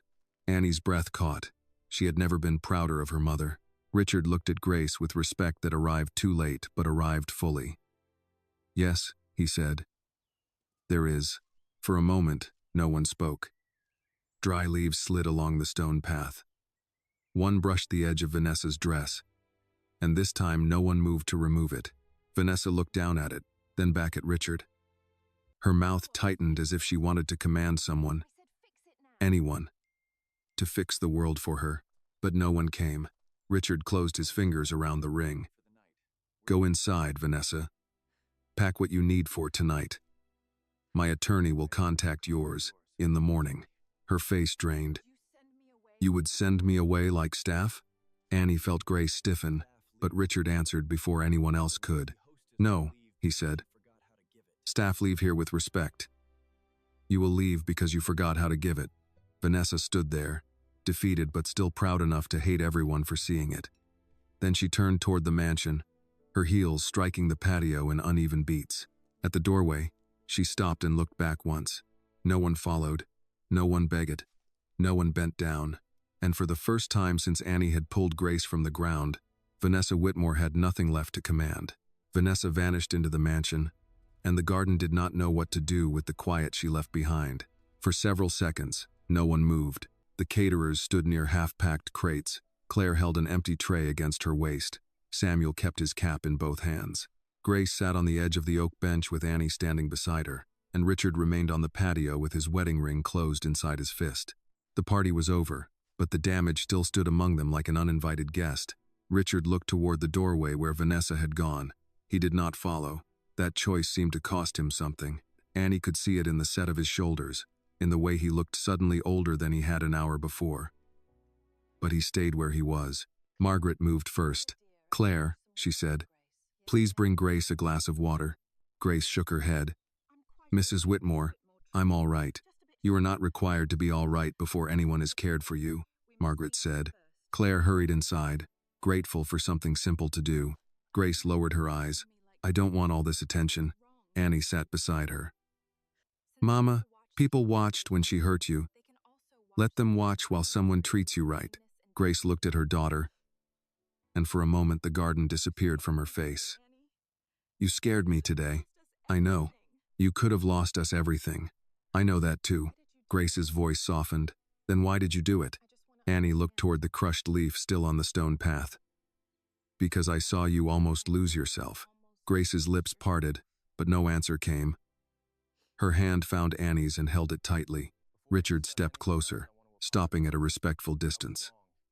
"Grace, Annie, I need to say something before anything else happens." Grace started to stand, but Margaret put a hand on her shoulder. "Stay seated." Richard did not object. He looked at Grace first. "I am sorry. Not for the wind, not for the leaves. For allowing this house to become a place where you were afraid to tell me the truth." Grace's fingers tightened around Annie's. "Sir, I never wanted to bring problems to your door." "They were already at my door," Richard said. "I just wasn't opening it." Margaret's face showed approval, but not comfort. Some truths, even when finally spoken, still arrive late. Richard turned to Annie. "And I owe you an apology too." Annie blinked. "Me?" "Yes. You had to do what the adults around you failed to do. That should not have been placed on your shoulders." Annie did not know how to answer. She had been ready for Vanessa's anger, for guests blaming them, for her mother's fear. She had not prepared herself for a billionaire apologizing to her with no performance in his voice. "I wasn't trying to shame anybody," Annie said. "I just couldn't let her do that to my mother." "I know," Richard said. "That is why I believe you." Claire returned with a glass of ice water and handed it to Grace with both hands. "Here, Mrs. Johnson." The name made Grace look up. Claire had called her Mrs. Johnson before, but now it carried a different weight. Grace took the glass. "Thank you, honey." Claire stepped back, then stopped. "I'm sorry I said the price of the dress." Vanessa's absence seemed to give her just enough courage. Grace shook her head. "You were scared." Claire's eyes filled. "So were you." Grace managed a tired smile. "Yes, I was." Samuel cleared his throat. "We all get scared around folks who can make one bad phone call." Richard looked at him. "Has Vanessa threatened you too?" Samuel rubbed the edge of his cap. "Not like Grace, but enough to make a man count his words." "Tell me." Samuel glanced toward the house. "She told me last week the garden looked like a county park, not an estate. Said if I couldn't keep the leaves under control, she'd find someone younger who could. Leaves in autumn, sir. That's what she wanted controlled." Margaret gave a low sigh. Even God has trouble with leaves in autumn. For the first time that afternoon, a small sound of laughter moved through the staff. It was brief, cautious, but real. Grace's shoulders loosened slightly. Richard did not laugh. He looked toward the oak branches swaying over the lawn. "I should have known," Margaret answered. "Yes, but knowing now still gives you responsibility." "I understand." "No," she said, gentle but firm. "You are beginning to." Richard accepted that too. From inside the mansion came the sound of hurried movement. A drawer opened. A closet door struck the wall. Vanessa was packing, or pretending to pack loudly enough for everyone to know she had been wronged. Grace flinched again, Annie noticed. "Mama, she can't hurt your job now." Grace looked at the house. Maybe not the job. Annie understood. Vanessa had already hurt something else. Something quieter. The kind of hurt a paycheck could not repair.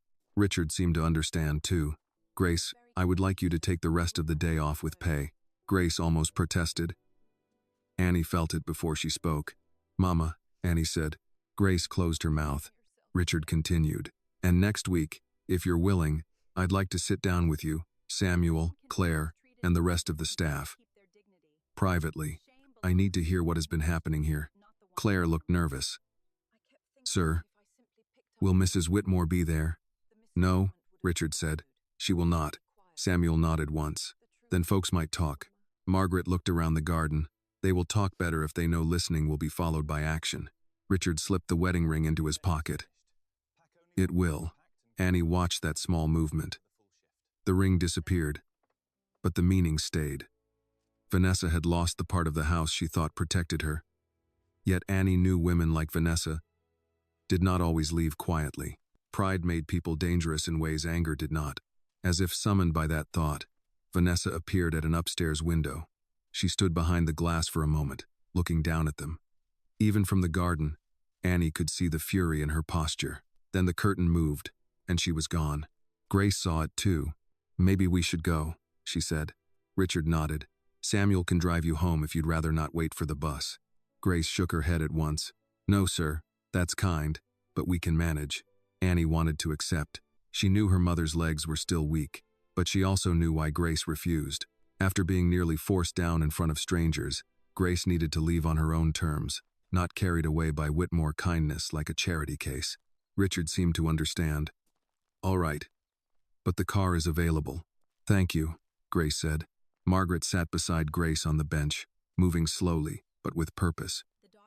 Grace, before you leave, hear me. You did not shame yourself today. Grace's eyes filled again. Margaret continued. A person can be mistreated in public and still keep her dignity. The shame rests with the one who mistreats. Grace looked at the older woman. I kept thinking if I just picked it up, it would be over. No, Margaret said.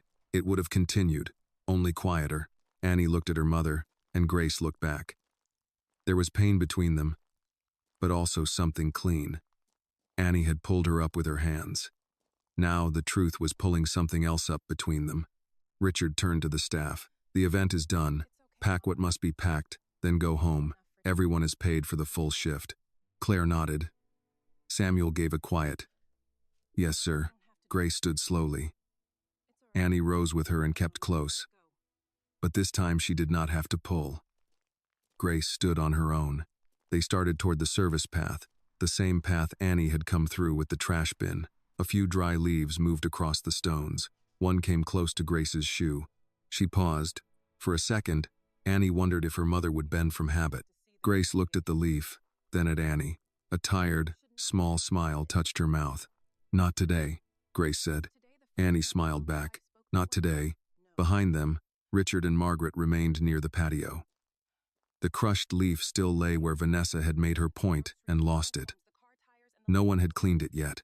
As Grace and Annie walked toward the service gate, the late afternoon sun lowered over the garden. The white tables were half empty now. The music gone. The guests gone. The false charity gone with them, but Grace was walking upright, and Annie stayed beside her. Not ahead, not behind. Just close enough for her mother to know that if the world ever tried to put her on the ground again, she would not have to rise alone. Grace and Annie did not speak until they reached the side of the estate where the service path curved behind the hedges. The garden sounds faded there. No champagne glasses, no soft music, no polite voices pretending not to notice pain. Only the scrape of leaves against stone, the distant closing of crates, and the low hum of a delivery truck near the kitchen entrance. Grace walked slowly, one hand still pressed near her ribs. Annie stayed beside her, watching every step without making it obvious. She wanted to ask if her mother was all right. But after what Margaret had said, the question felt too small. Grace was walking. Grace was upright. That was something. It was not everything. At the service gate, Grace stopped beside the trash bin Annie had abandoned earlier. It stood tilted where she had dropped it. One wheel caught in the grass. Grace looked at it, then gave a tired little sigh. I should put that back. Annie almost laughed, but there was no humor in her throat. Mama, what? You just got humiliated in front of half of Charleston, and you're worried about a trash bin. Grace reached for the handle. It's still my work. Annie put her hand over her mother's. Not right now. Grace looked at their hands together on the handle. For a moment, she seemed ready to argue. Then her shoulders lowered. She let go. All right, she said quietly. Not right now. They walked through the service gate and out toward the narrow road that led from the estate to the main street. The afternoon light had begun to soften. Cars passed beyond the line of oaks, their tires whispering over fallen leaves. Grace's work shoes made a slow sound on the gravel. Annie could feel anger still moving through her, but it had changed shape. In the garden, it had been fire. Now it felt heavier, like something she would have to carry home and set down carefully. Grace spoke first. "You shouldn't have had to see that." Annie looked at her. "You shouldn't have had to live it." Grace kept walking. "I mean it," Annie said. "Today wasn't the first time she talked to you like that, was it?" Grace's lips pressed together. "Mama." "No," Grace said at last. "It wasn't." Annie nodded, though the answer hurt. "Why didn't you tell me?" "Because you already worry enough." "That's not fair." Grace stopped near the edge of the gravel road. "Fair?" She gave a soft, broken breath. "Baby, fair is a word people use when they have room to argue. I had rent, I had groceries, I had your school forms, I had a car that needed tires and a light bill that kept climbing. I didn't always have room for fair." Annie wanted to answer, but Grace's face stopped her. Her mother was not defending silence. She was explaining survival. Grace continued. "Every time Vanessa said something, I told myself it was just words. I told myself I could leave them at the mansion and come home clean." "Could you?" Grace looked away toward the trees. "No." The answer was so honest that Annie felt her anger loosen into grief. A black sedan rolled slowly from the estate garage area and stopped beside them. Samuel leaned out from the driver's side. "Mrs. Johnson, Miss Annie?" "Mr. Whitmore said I should at least ask again." Grace shook her head. "Samuel, you don't have to." "I know I don't," he said. "I'm asking because I want to. Bus stop's a good walk, and you've both had enough walking for one day." Grace hesitated. Annie could see the pride in that hesitation. Not arrogance. Not refusal of kindness. Just the need to leave as a person. Not a problem someone else had to solve.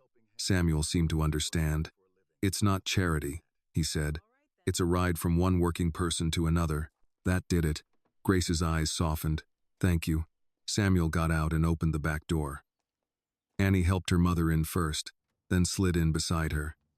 The car smelled faintly of cedar chips and peppermint gum. Samuel kept the radio off. As they pulled away from the estate, Annie looked back once.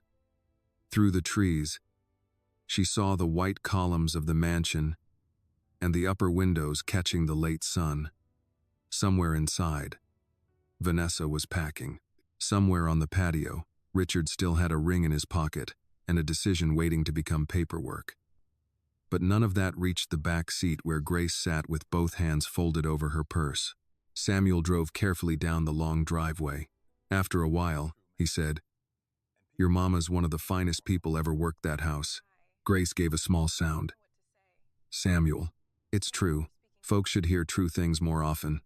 Annie looked at him in the rearview mirror. "Thank you for speaking up." Samuel kept his eyes on the road. "Took me too long." "You still did it." He nodded. "Sometimes courage comes late and still has to be used." Grace looked out the window. "I almost didn't speak even after you did." "But you did," Annie said. Grace turned to her. "Because you were standing there." Annie shook her head. "No, Mama. I pulled you up, but you spoke for yourself." Grace did not answer right away. The sedan passed through the gate and onto the road bordered by oaks. The estate disappeared behind them, hidden by hedges and money. At the bus stop, Samuel pulled over. But Grace did not get out immediately. She looked down at her hands, turning them palm up, then palm down. Annie had seen those hands tired, busy, gentle, firm. She had never seen her mother look at them the way she did now, as if she were meeting them again. "I was going to do it," Grace said. Annie knew what she meant. Grace's voice stayed low. "I was going to kneel and pick up those pieces. I thought if I did it fast enough, maybe people would stop looking." Annie swallowed. "I know. I hate that you saw me like that." "I don't." Grace turned to her. Annie took her mother's hand. "I hate what she did. I hate that everyone watched. But I don't hate seeing the truth. You always told me not to lie to myself." Grace's eyes filled again. "I wanted you to have a better life than this." "I do," Annie said. Because of you. Grace shook her head. You shouldn't have to fight battles I couldn't finish. Maybe I'm not fighting instead of you. Maybe I'm fighting with you. Samuel looked straight ahead, giving them the privacy he could inside a small car. Grace's mouth trembled into something close to a smile. You sound grown. I learned from a woman who gets up before sunrise and keeps going. Don't make me cry in Samuel's car. Samuel cleared his throat. Wouldn't be the first tears this old car has carried. That made Grace laugh softly, just once, but it was enough to change the air. A city bus approached in the distance. Grace reached for the door handle, then paused. Samuel, thank you. For the ride. For what you said back there. He nodded. You earned better than what happened today. Grace looked at him. So did you. So did Claire. Samuel's expression grew thoughtful. Maybe Mr. Whitmore means what he said about listening. Annie opened the door. Then make him listen. Samuel smiled faintly. Miss Annie, after today, I believe you might have taught everybody that. Grace and Annie stepped out as the bus pulled near. The driver opened the door, and Grace climbed in first. Annie followed, dropping coins into the fare box. They took 2 seats near the middle. Grace sat by the window, Annie beside her. As the bus moved away, Charleston passed in small pieces. Brick houses, church steeples, porches with rocking chairs, a man walking a dog under the trees, a woman carrying groceries with one hand and holding her hat with the other as the wind picked up. Grace leaned her head lightly against the window. You still mad? She asked. Annie looked at her mother's reflection in the glass. Yes. At me? No. At the world? Annie thought about it. Some of it. Grace nodded. That's a heavy thing to carry. So is silence. Grace closed her eyes. The bus rolled over a rough patch of road. Annie reached out and steadied her mother's purse before it slipped. Grace opened her eyes and looked at her. I'm proud of you, Grace said. Annie's throat tightened. Even though I shouted? Especially because you knew why you were shouting. Annie looked out the window before her eyes could betray her. I was scared. I know, but I couldn't let her do it. Grace took her hand. You didn't. Behind them, miles away at the Whitmore estate, the crushed leaf still lay on the stone path. But on that bus, with the city moving past and her mother's hand warm in hers, Annie understood something she had not known when she ran across the garden. Pulling Grace to her feet had only been the first part. The harder part would be helping her remember she deserved to stay there. The bus let Grace and Annie off 3 blocks from their apartment, where the sidewalk narrowed beside a row of small brick houses and a corner store with faded signs in the window. The wind followed them down the street, pushing dry leaves along the curb, making them scrape softly against the pavement. Grace noticed the sound and slowed. Annie noticed her noticing. Neither of them said anything. Their apartment was on the 2nd floor of a modest building with a loose handrail and mailboxes that never quite closed. Grace unlocked the door, stepped inside, and stood there for a moment as if the quiet surprised her. The living room looked the same as it had that morning. A folded blanket over the sofa, a lamp with a crooked shade, Annie's nursing school forms stacked on the small table, and a basket of clean laundry waiting to be put away. But Grace did not move toward the laundry.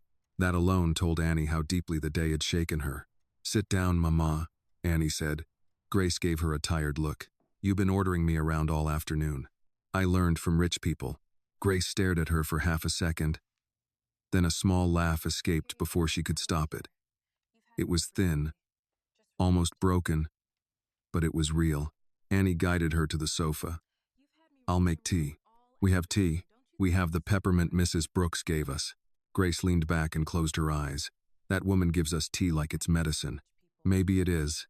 In the kitchen, Annie filled the kettle and set it on the stove. Her hands moved automatically, but her mind stayed in the garden. Vanessa's heel twisting over the leaf. Grace bending. Guests turning away. Richard's face when the truth finally settled in. Annie had imagined justice would feel bigger, louder, cleaner. Instead, it felt raw, like a wound uncovered. While the water heated, she looked down at her palms. They still smelled faintly of trash bags and garden dirt. She washed them twice, then stopped because scrubbing harder would not take the afternoon away. Grace called from the sofa, Baby? Yes, ma'am. Did I embarrass you? Annie turned off the faucet. She came back into the living room slowly. What? Grace kept her eyes on the floor. When you saw me like that, begging, almost kneeling, I keep thinking maybe you looked at me and felt ashamed. Annie crossed the room and knelt in front of her mother, not low from defeat, but close enough to make Grace look at her. Don't say that, Annie said. Grace's lips trembled. I need to know. I was angry. I was scared, but not ashamed of you, not for 1 second. Grace covered her mouth with one hand. Annie took the other. Mama, shame belongs to the person who tried to put you down, not to you for surviving long enough for me to stand there with you. Grace closed her eyes, and this time the tears came quietly. Annie did not rush to wipe them away. Some tears needed to leave on their own. The kettle began to whistle. Annie stood, made the tea, and brought 2 chipped mugs to the living room. Grace wrapped both hands around hers, letting the heat settle into her fingers.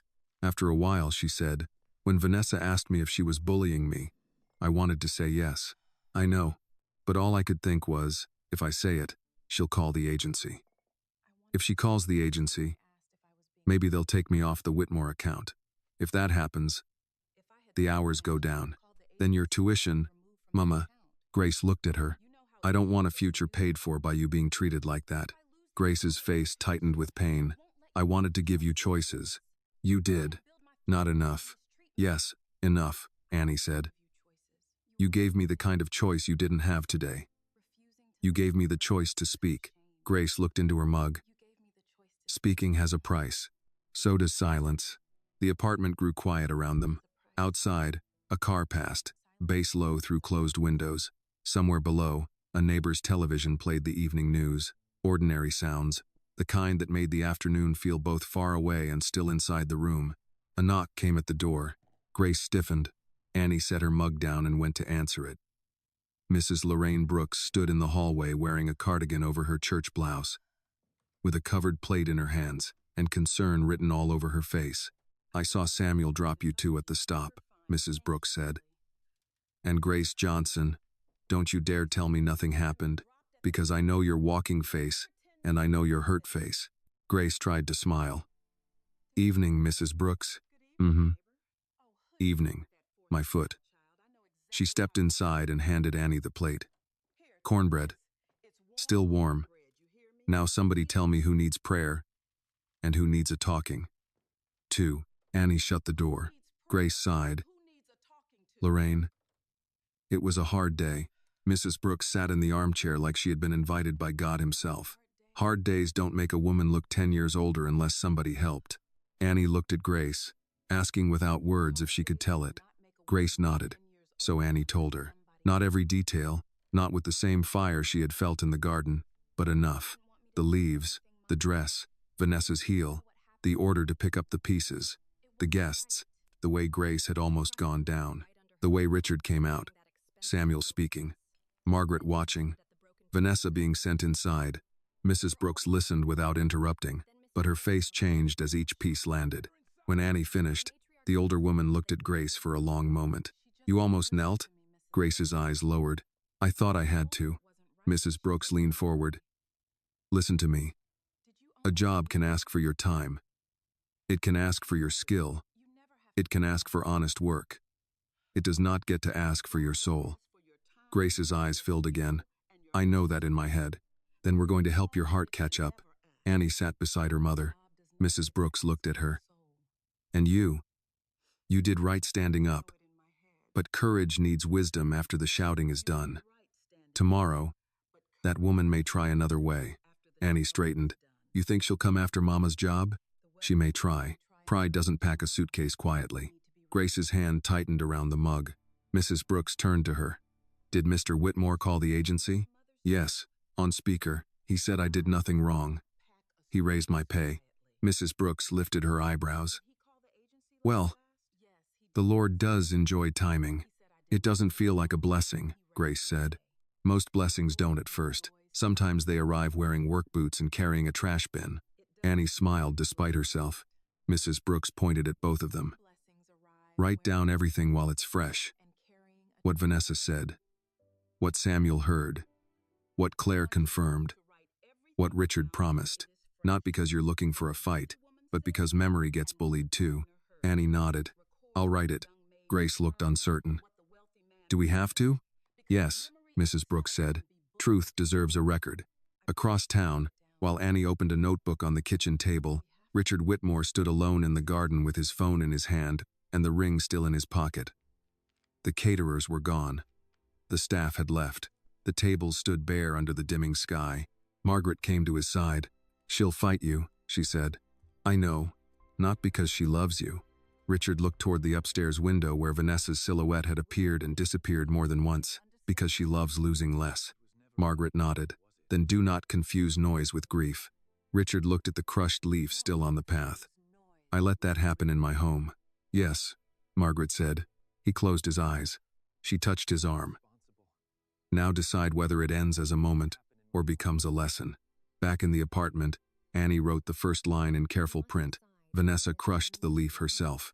Grace watched her daughter's hand move across the page. For the first time all day, she did not ask Annie to stop. Richard did not sleep much that night. The Whitmore estate became too quiet after the staff left. For years, quiet had meant order to him. It meant bills paid, gates closed, schedules handled, rooms prepared before he entered them. That night, quiet meant something else. It meant the people who kept the house alive had gone home carrying stories he should have heard sooner. He stood in his study with the desk lamp on and Vanessa's muffled movements above him. A closet door opened, then closed. Wheels scraped across the floor. She was packing loudly enough to be heard, but not quickly enough to leave. Richard knew the difference. Margaret sat in the leather chair across from his desk, a cup of tea untouched beside her. You should call Charles before morning, she said. Richard looked up. My attorney? Yes, I was going to. Going to is what you said when I told you Vanessa was changing the house. He accepted the correction. I'll call him now. Margaret watched him pick up the phone. Put it on speaker. He almost smiled. You don't trust me either? I trust you. I don't trust grief, guilt, or a beautiful woman with a talent for turning blame into fog. Richard called Charles Bennett, his longtime attorney. Charles answered on the fourth ring, voice rough with sleep but alert as soon as he heard Richard's tone. Richard, is someone hurt? No, but I need to begin separation proceedings. There was a pause. From Vanessa? Yes. Another pause, shorter this time. Tell me what happened. Richard looked at Margaret. She nodded once, and he told it plainly. The garden party, the wind, the dress, the crushed leaf, Grace almost kneeling, Annie stopping it, Samuel confirming it, Claire being pressured, Margaret witnessing from above, Vanessa refusing to understand what she had done. Charles listened without interrupting. When Richard finished, the attorney said, Do you expect her to contest? She'll fight anything that looks like humiliation. Then document everything tonight. Names of witnesses, staff present, guests who remained. Any cameras on the patio or garden? Richard looked up sharply. Cameras. Margaret's eyebrows lifted. The south garden has 2. Richard stood and went to his computer. Security archive should still have it. Charles said, Preserve the footage. Do not alter it. Save copies through the system. I'll send instructions. Richard opened the security dashboard, hands slower than usual. The afternoon footage loaded. Garden tables, guests, leaves stirring along the path. He saw Grace sweeping. He saw Annie leave with the trash bin. He saw the wind scatter the pile. He saw Vanessa step back, then lean down to inspect the dress. He saw Grace apologize with both hands raised. Then he saw Vanessa crush the leaf. Richard stopped breathing for a moment. Margaret rose and came behind him. She did not say, I told you. She did not need to. On the screen, Vanessa pointed at the ground. Grace froze. Annie appeared from the service side and ran. Richard looked away before the rest played. No, Margaret said quietly. Watch it. He did. He watched Annie pull Grace up. He watched Vanessa turn to the crowd. He watched guests shift and speak and choose comfort over courage. He watched himself arrive too late. When the clip ended, Richard saved it with the name Charles instructed. His mouth felt dry. Charles said through the phone, That footage matters. It shouldn't have to, Richard said. No, Charles answered. But truth often needs help when money enters the room. Margaret's face tightened at that. Richard wrote down the witness names. Grace Johnson, Annie Johnson, Samuel Reed, Claire Martin, Margaret Whitmore. Then he added several guests he recognized from the remaining footage. What else? Tell household staff in writing that there will be no retaliation. Tell the agency the same. And Richard, until this is settled, Vanessa should not supervise anyone in that house. She won't. Good. I'll draft the separation notice in the morning. After the call ended, Richard sat back and rubbed his eyes. He looked smaller without the motion of business around him. Margaret returned to her chair. You saw it clearly now. Yes. And I am ashamed. That is not enough. He dropped his hand. I know. Good. Shame can sit in a chair all day and change nothing. Responsibility has to get up. Richard nodded. Tomorrow morning, I'll call a staff meeting. No, Margaret said. Tomorrow morning, you will ask whether they are willing to come. Do not summon people who were harmed and call it healing. He looked at her. Then he nodded again. You're right. At the Johnson apartment, Annie was still awake at the kitchen table, writing by the yellow light above the stove. The notebook page had filled with details. The time they arrived, where the leaves had been piled, what Vanessa said about the dress, Claire's voice when she named the price, Samuel's statement, Richard's call to the agency. Grace sat across from her, wrapped in a robe, both hands around the peppermint tea Mrs. Brooks had made stronger than necessary. Mrs. Brooks had gone back downstairs, but not before leaving one more instruction. Do not let the night convince you it was smaller than it was. Annie underlined that sentence in the margin. Grace watched her write. Your handwriting gets neat when you're mad. Annie did not look up. Then this is the neatest page I've ever written. Grace gave a tired smile. I don't want this to harden you. Annie stopped writing. Mama, standing up for you doesn't make me hard. It can, if anger becomes the only thing holding you up. Annie lowered the pen. Then what should hold me up? Grace thought for a moment. Love. Truth. A little common sense when your temper gets ahead of your mouth. Annie almost smiled. I didn't curse. No. And I thank the Lord for that. They both laughed softly, and the laugh helped.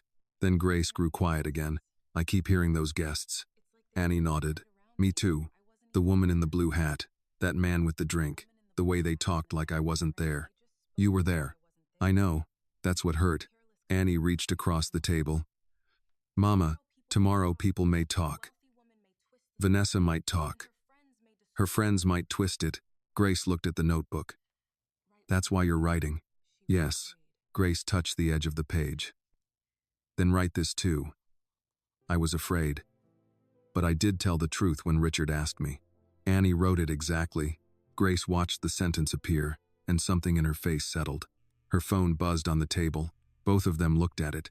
The screen showed an unknown number. Grace did not pick it up. A message appeared a few seconds later. This is Claire. Samuel gave me your number. I'm sorry if that was wrong. I wanted you to know Mr. Whitmore saved the camera footage. He told us no one is losing work over telling the truth. I'm sorry I didn't speak faster. Grace read it twice. Annie said, Can I answer? Grace nodded. Annie typed carefully. This is Annie. Mama says thank you. You were scared too. We understand. A reply came almost at once. I still should have done better. Annie looked at Grace. Grace took the phone and typed with slow fingers. Tomorrow is a chance to do better. Rest tonight, honey. Claire sent back a heart, then nothing else. Grace set the phone down and covered her mouth. She called me honey today at the party. Like I was the one who needed comforting. And still, I'm comforting her. That's because you're you, Annie said. Grace shook her head. Maybe, but I need to learn where comfort ends and carrying everybody begins. Annie wrote that down too. At the Whitmore estate, Richard sent the written notice to the staff before midnight. The message was short. No employee will face retaliation for today's events. Mrs. Vanessa Whitmore is not authorized to direct, discipline, or contact household staff. Any concerns come directly to me. He read it 3 times before sending. Margaret stood in the doorway of the study. That is a start. Richard looked at her. Only a start? Yes. He pressed send. Upstairs, a door opened. Vanessa appeared at the top of the staircase in a silk robe, her face pale and furious. You're sending emails now? She called down. Richard stepped into the hall. Yes. To turn the staff against me, to protect them from you. Vanessa gripped the railing. You will regret choosing strangers over your wife. Margaret came to stand beside Richard. Grace's words from the garden seemed to return to him. We depend on our work. Richard looked up at Vanessa. No. I regret not choosing decency sooner. Vanessa stared down at him. For once, her silence was not control. It was calculation. Then she turned and went back to the bedroom. Margaret watched the door close. Sleep with your study door locked. Richard looked at her. She is not finished, Margaret said. Across town, Annie closed the notebook and placed it beside Grace's phone. Grace looked toward the window, where a few dry leaves had gathered on the fire escape. Tomorrow, Grace said, we keep our heads up. Annie leaned back in her chair. Both of us. Grace nodded. Both of us. Morning came gray and damp over Charleston, with low clouds holding back the sun and leaves stuck wet against the sidewalks. Grace was awake before the alarm. She sat at the edge of her bed in the dark, hands folded in her lap, listening to the building settle around her. Usually, mornings pulled her forward without mercy. Coffee, lunch, bus schedule, uniform, keys. That morning, she did not move right away. Her work blouse hung on the closet door, washed and pressed, but she was not sure whether putting it on would feel like strength or surrender. From the kitchen came the sound of Annie opening a cabinet. Grace stood slowly and went out. Annie was at the stove, making oatmeal and heating water for coffee. Her hair was tied back, her notebook from the night before open on the table. Grace stopped in the doorway. You're up early. Annie glanced over. So are you. I'm always up early. Not like this. Grace gave a tired smile and came to the table. The notebook lay open to the last page, where Annie had written, both of us. Grace touched the words with one finger. You don't have class today? Not until afternoon. I'm going with you if you go back. Grace looked at her.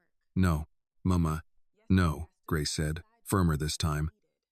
Yesterday you stood with me because you were there. Today, I need to stand on my own feet. Annie set the spoon down. I'm not trying to take that from you. I know, but if I let you come every time I'm afraid, I'll teach myself I can only be brave with you beside me. Annie went quiet. Grace poured coffee into her old mug, the one with a faded blue flower on the side. Her hands were still a little unsteady, but she did not hide them. You helped me remember something yesterday. Now I have to practice it. Annie leaned against the counter. What if Vanessa is there? Grace's face tightened, but she answered, then I will remember she is not in charge of me. The words sounded strange in the kitchen, as if Grace had borrowed them from a stronger woman. But once spoken, they stayed. Annie nodded. Call me if anything feels wrong. I will.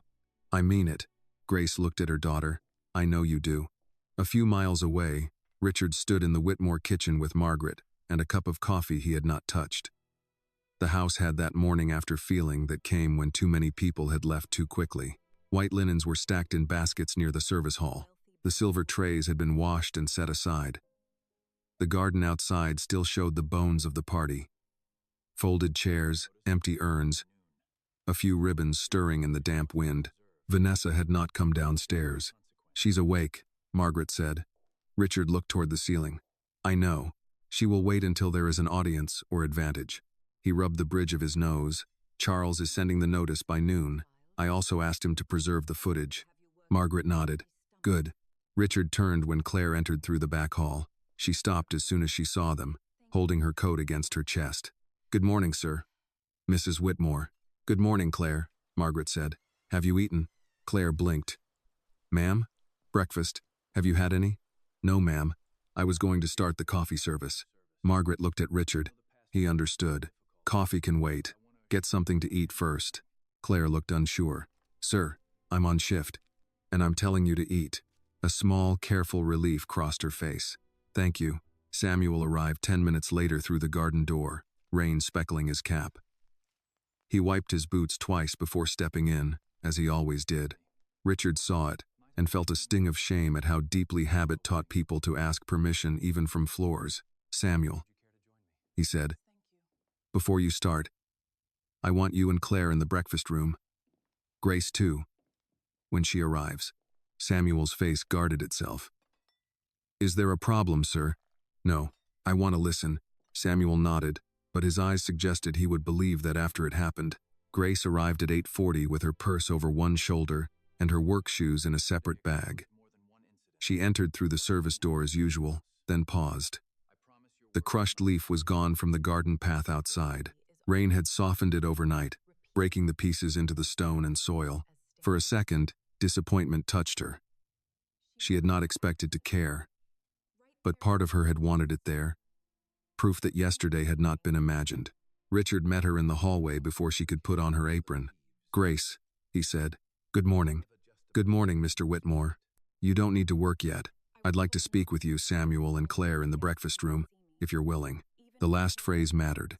Grace heard it. "I'm willing," she said. In the breakfast room, Margaret sat at one end of the table, not as a judge, but as an elder who had seen too much to waste time. Richard stayed standing until Grace, Claire, and Samuel sat. Grace almost refused the chair. Her body wanted to remain ready for service. Then she thought of Annie's voice in the kitchen. "Both of us." She sat. Richard noticed but did not comment. "I asked you here because yesterday exposed more than one incident," he said. "I need to know what has been happening in this house. You are free to speak, and nothing said here will affect your work." Samuel looked at Claire. Claire looked at Grace. Grace spoke first, surprising herself. "Mrs. Vanessa does not always shout." Richard listened. "That's part of why it's hard to explain. She says things softly. She corrects and corrects until you start feeling foolish for breathing wrong. She calls it standards. Sometimes it is. Most times, it feels like she wants you to know you're beneath her." Claire nodded, her eyes on the table. "She told me once my accent made the house sound cheap when guests were nearby." Richard's jaw tightened. "She said that?" "Yes, sir. I practiced saying sparkling water in the pantry for 20 minutes. Samuel looked at her with quiet anger. "She told me the garden looked poor. Said old men get sentimental about dead leaves." Margaret's mouth tightened. Grace added, "She told me not to use the front hallway if guests might see me, even if it was the shortest way to carry linens." Richard looked down. Claire said, "She said Mrs. Johnson made the house look understaffed because she moved too slow." Grace blinked at her. She had not known Claire heard that. Claire looked ashamed. "I should have said something." Grace's voice softened. "We all should have, but fear is good at making separate rooms for people." The room grew still. Richard sat at last. "I am sorry. I should have created a place where you could tell me this sooner," Samuel answered carefully. "With respect, sir, folks don't always know which rich person is safe until the unsafe one tests them." Richard accepted the words. "Then I'll have to become clear enough that no one has to guess." Margaret nodded once, satisfied for the moment. Before anyone could answer, sharp footsteps sounded in the hall. Vanessa appeared at the breakfast room door, dressed in pale gray, hair pinned, face composed. She looked at the people seated at the table, then at Richard. "Well," she said, "isn't this touching?" Richard stood. "Vanessa, this meeting does not involve you." Her smile was thin. "A meeting about me in my own home does not involve me?" Grace's hands folded tightly in her lap. Claire looked down. Samuel sat straighter. Richard moved toward the door. "We can speak elsewhere."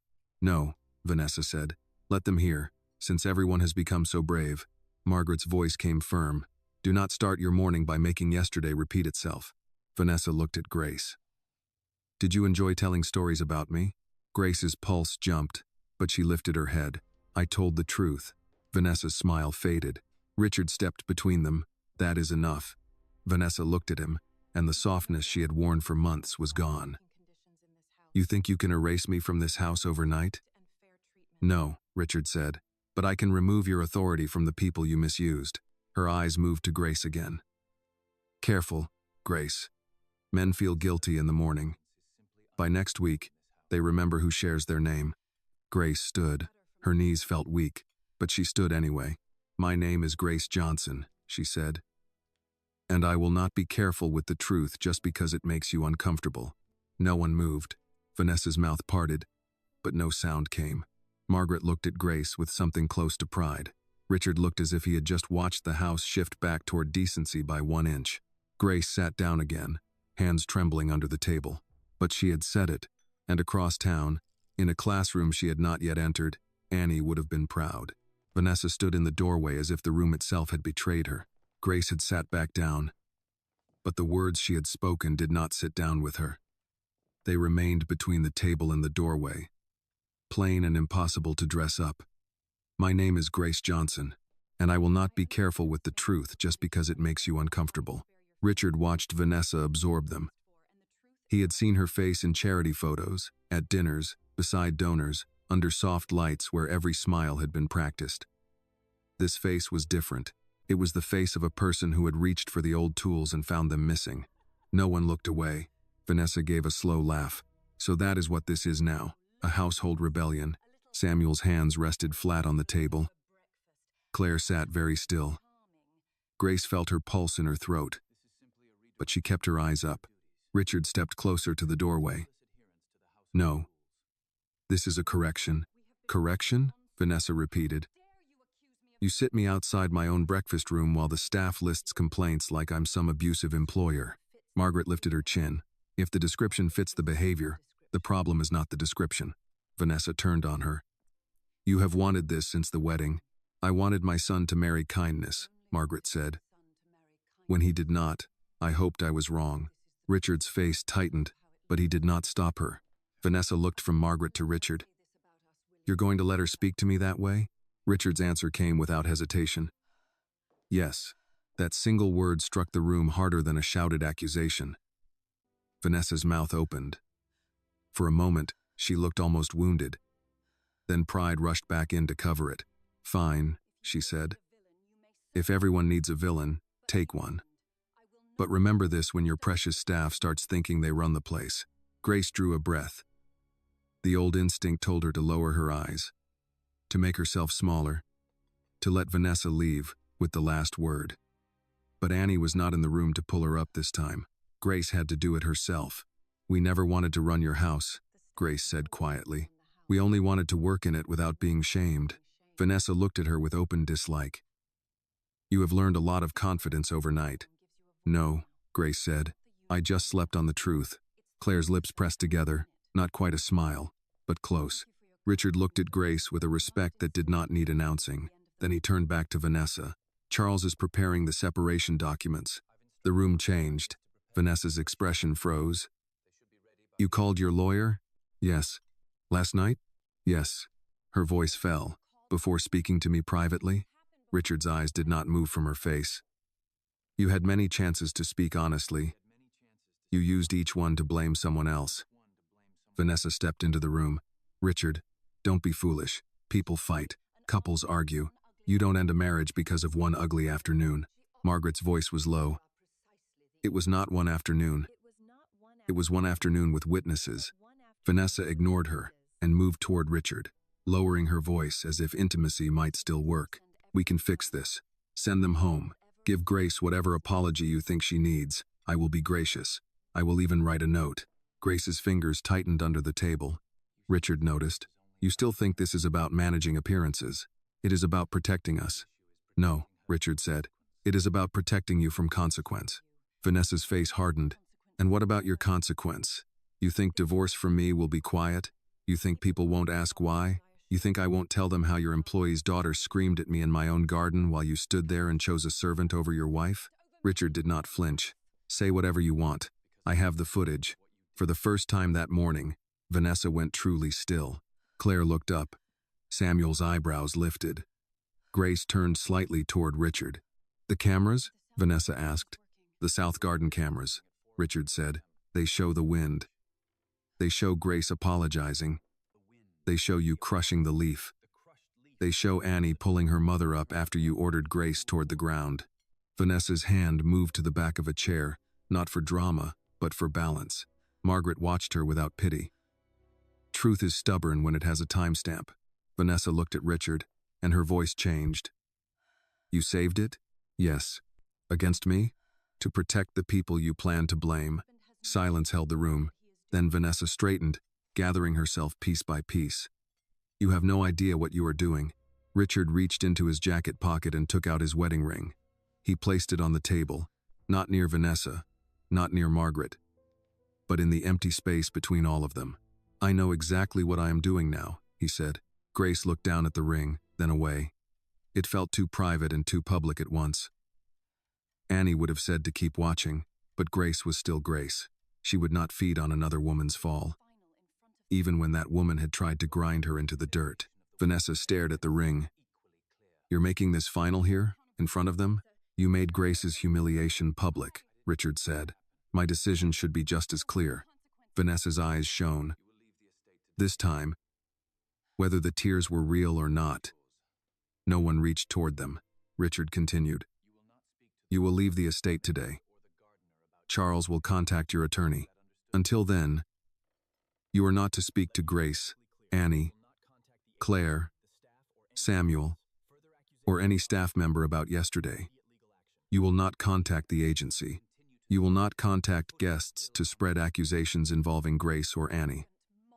If you do," the footage answers. Vanessa's voice became small with fury. "You're threatening me. I am setting boundaries." She looked at Margaret. "You must be so pleased." Margaret's face was tired. No, a pleased woman smiles more. Vanessa turned toward Grace. "And you? Are you satisfied?" Grace looked at her. For one moment, the room seemed to wait for rage, for repayment, for a wound answering a wound. But Grace only said, "No, ma'am. I'm sad it came to this." That answer did what anger could not. It stripped Vanessa of the fight she wanted. Vanessa's mouth twisted. "How noble." Grace did not answer. Richard opened the door wider. "Go pack." Vanessa looked at him one last time, then at the ring on the table. She did not pick it up. Pride would not let her touch what had already been removed from her. She left the breakfast room with quick, hard steps. No one spoke until the sound faded up the staircase. Claire let out a breath she had been holding. Samuel leaned back slightly in his chair. Grace looked at her hands, and Richard looked at the ring. Margaret broke the silence. "Now the work begins." Richard gave a tired nod. "I know." "No," she said. "You know the decision. The work is making sure people do not pay for trusting it." Richard turned to the staff. "You have my word," Samuel answered carefully. "Begging your pardon, sir, but we've all heard words in big houses." Richard accepted the rebuke. "Then judge me by what I do next." Grace stood. "Mr. Whitmore, I'd like to finish my shift," Annie would have argued. Margaret nearly did. But Grace lifted one hand. "Not because I have to," she said, "because I choose to, and because I don't want yesterday to be the last thing I remember doing here." Richard studied her, then nodded. "All right. But you take breaks. And if at any point you want to go home, you go." Grace nodded. "Yes, sir." Then she corrected herself, softly but clearly. "Thank you, Richard." He heard the change. So did Margaret. So did everyone at the table. Richard looked at her. "Thank you, Grace." Upstairs, a suitcase rolled hard across the floor. Grace did not flinch this time. The suitcase came down the stairs one hard step at a time. Everyone in the breakfast room heard it. Grace had already tied on her apron and picked up a folded cloth from the sideboard. But her hand paused when the wheels struck the landing. Richard looked toward the hall. Margaret remained seated, both hands resting over the head of her cane. Claire lowered her eyes. Samuel stood near the door, quiet but alert. Vanessa appeared at the entrance with two suitcases, a handbag over one arm, and the cream dress from the garden folded over the top of the larger case. She had changed into a tailored black coat, the kind meant to make departure look like choice instead of defeat. Her face was composed again, but it no longer commanded the room. It only resisted it. Richard stepped into the hall. "The car is waiting." Vanessa laughed softly. "How generous. It will take you to the hotel. Charles will handle the rest." She looked past him into the breakfast room. Her eyes found Grace first, then Claire, then Samuel. "I hope you all enjoy your victory." Grace set the cloth down. "This was never a victory." Vanessa's mouth tightened. "Of course you would say that." Annie would have answered sharply if she had been there. Grace felt that thought pass through her. And for once, she did not need to borrow her daughter's courage. She had her own, still new, still unsteady. "But there, I mean it," Grace said. Nobody should have to be hurt before a house remembers how to treat people. Vanessa held her gaze for a moment, then looked away first. Margaret stood slowly. Vanessa turned. Please don't offer me one of your old lessons. I wasn't going to. I was going to say this plainly. Beauty can open doors, money can keep them open, and charm can fill a room. But character is what remains when no one is clapping. Vanessa's eyes flashed, but she said nothing. Richard lifted one suitcase. Vanessa pulled it back. I can carry my own bags. As you wish. She walked toward the front door. Her heels crossed the foyer where Grace had polished the floor the week before. And for a brief second, Grace noticed the old pattern of her work beneath Vanessa's feet. She did not resent it. She had done honest work there.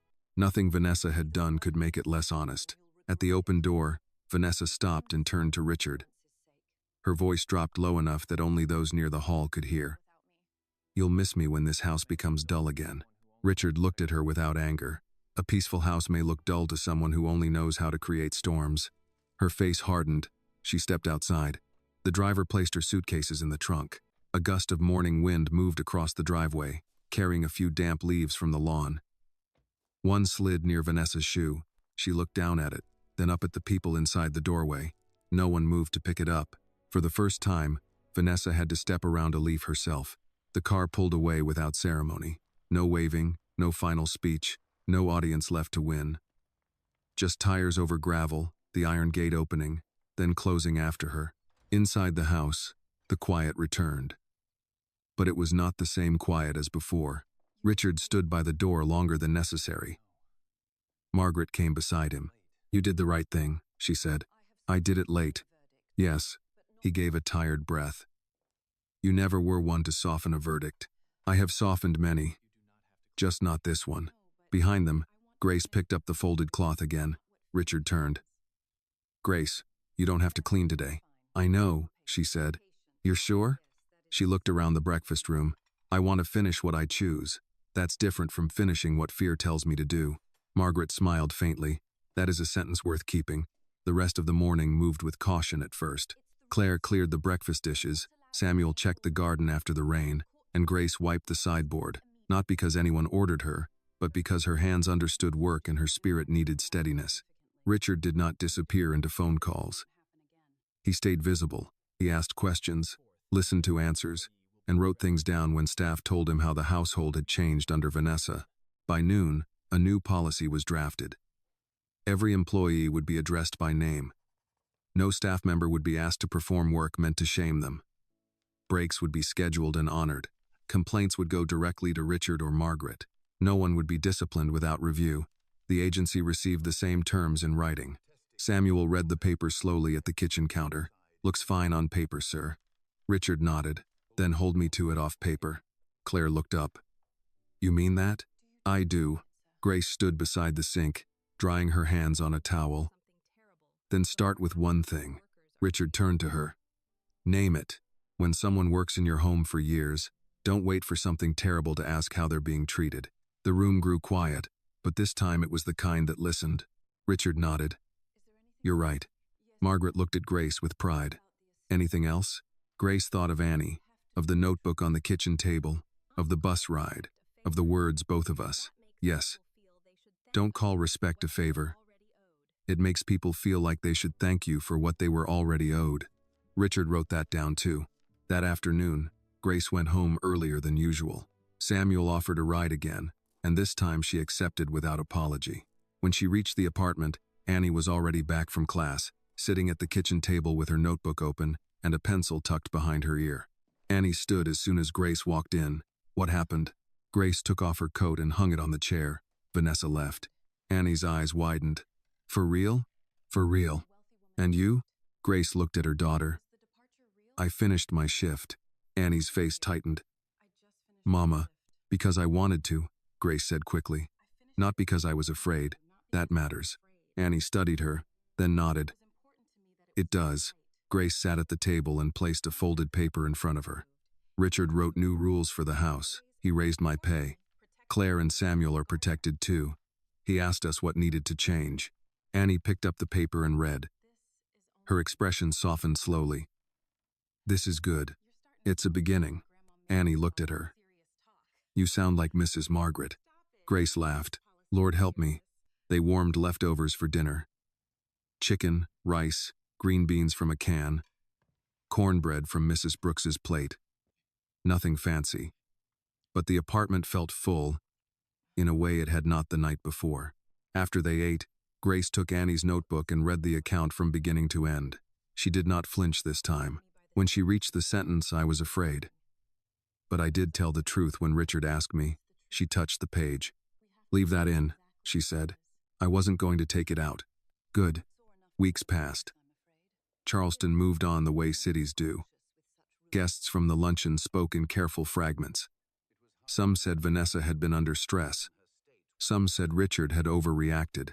Others, usually when they thought no one important was listening, admitted they had seen enough to know the truth.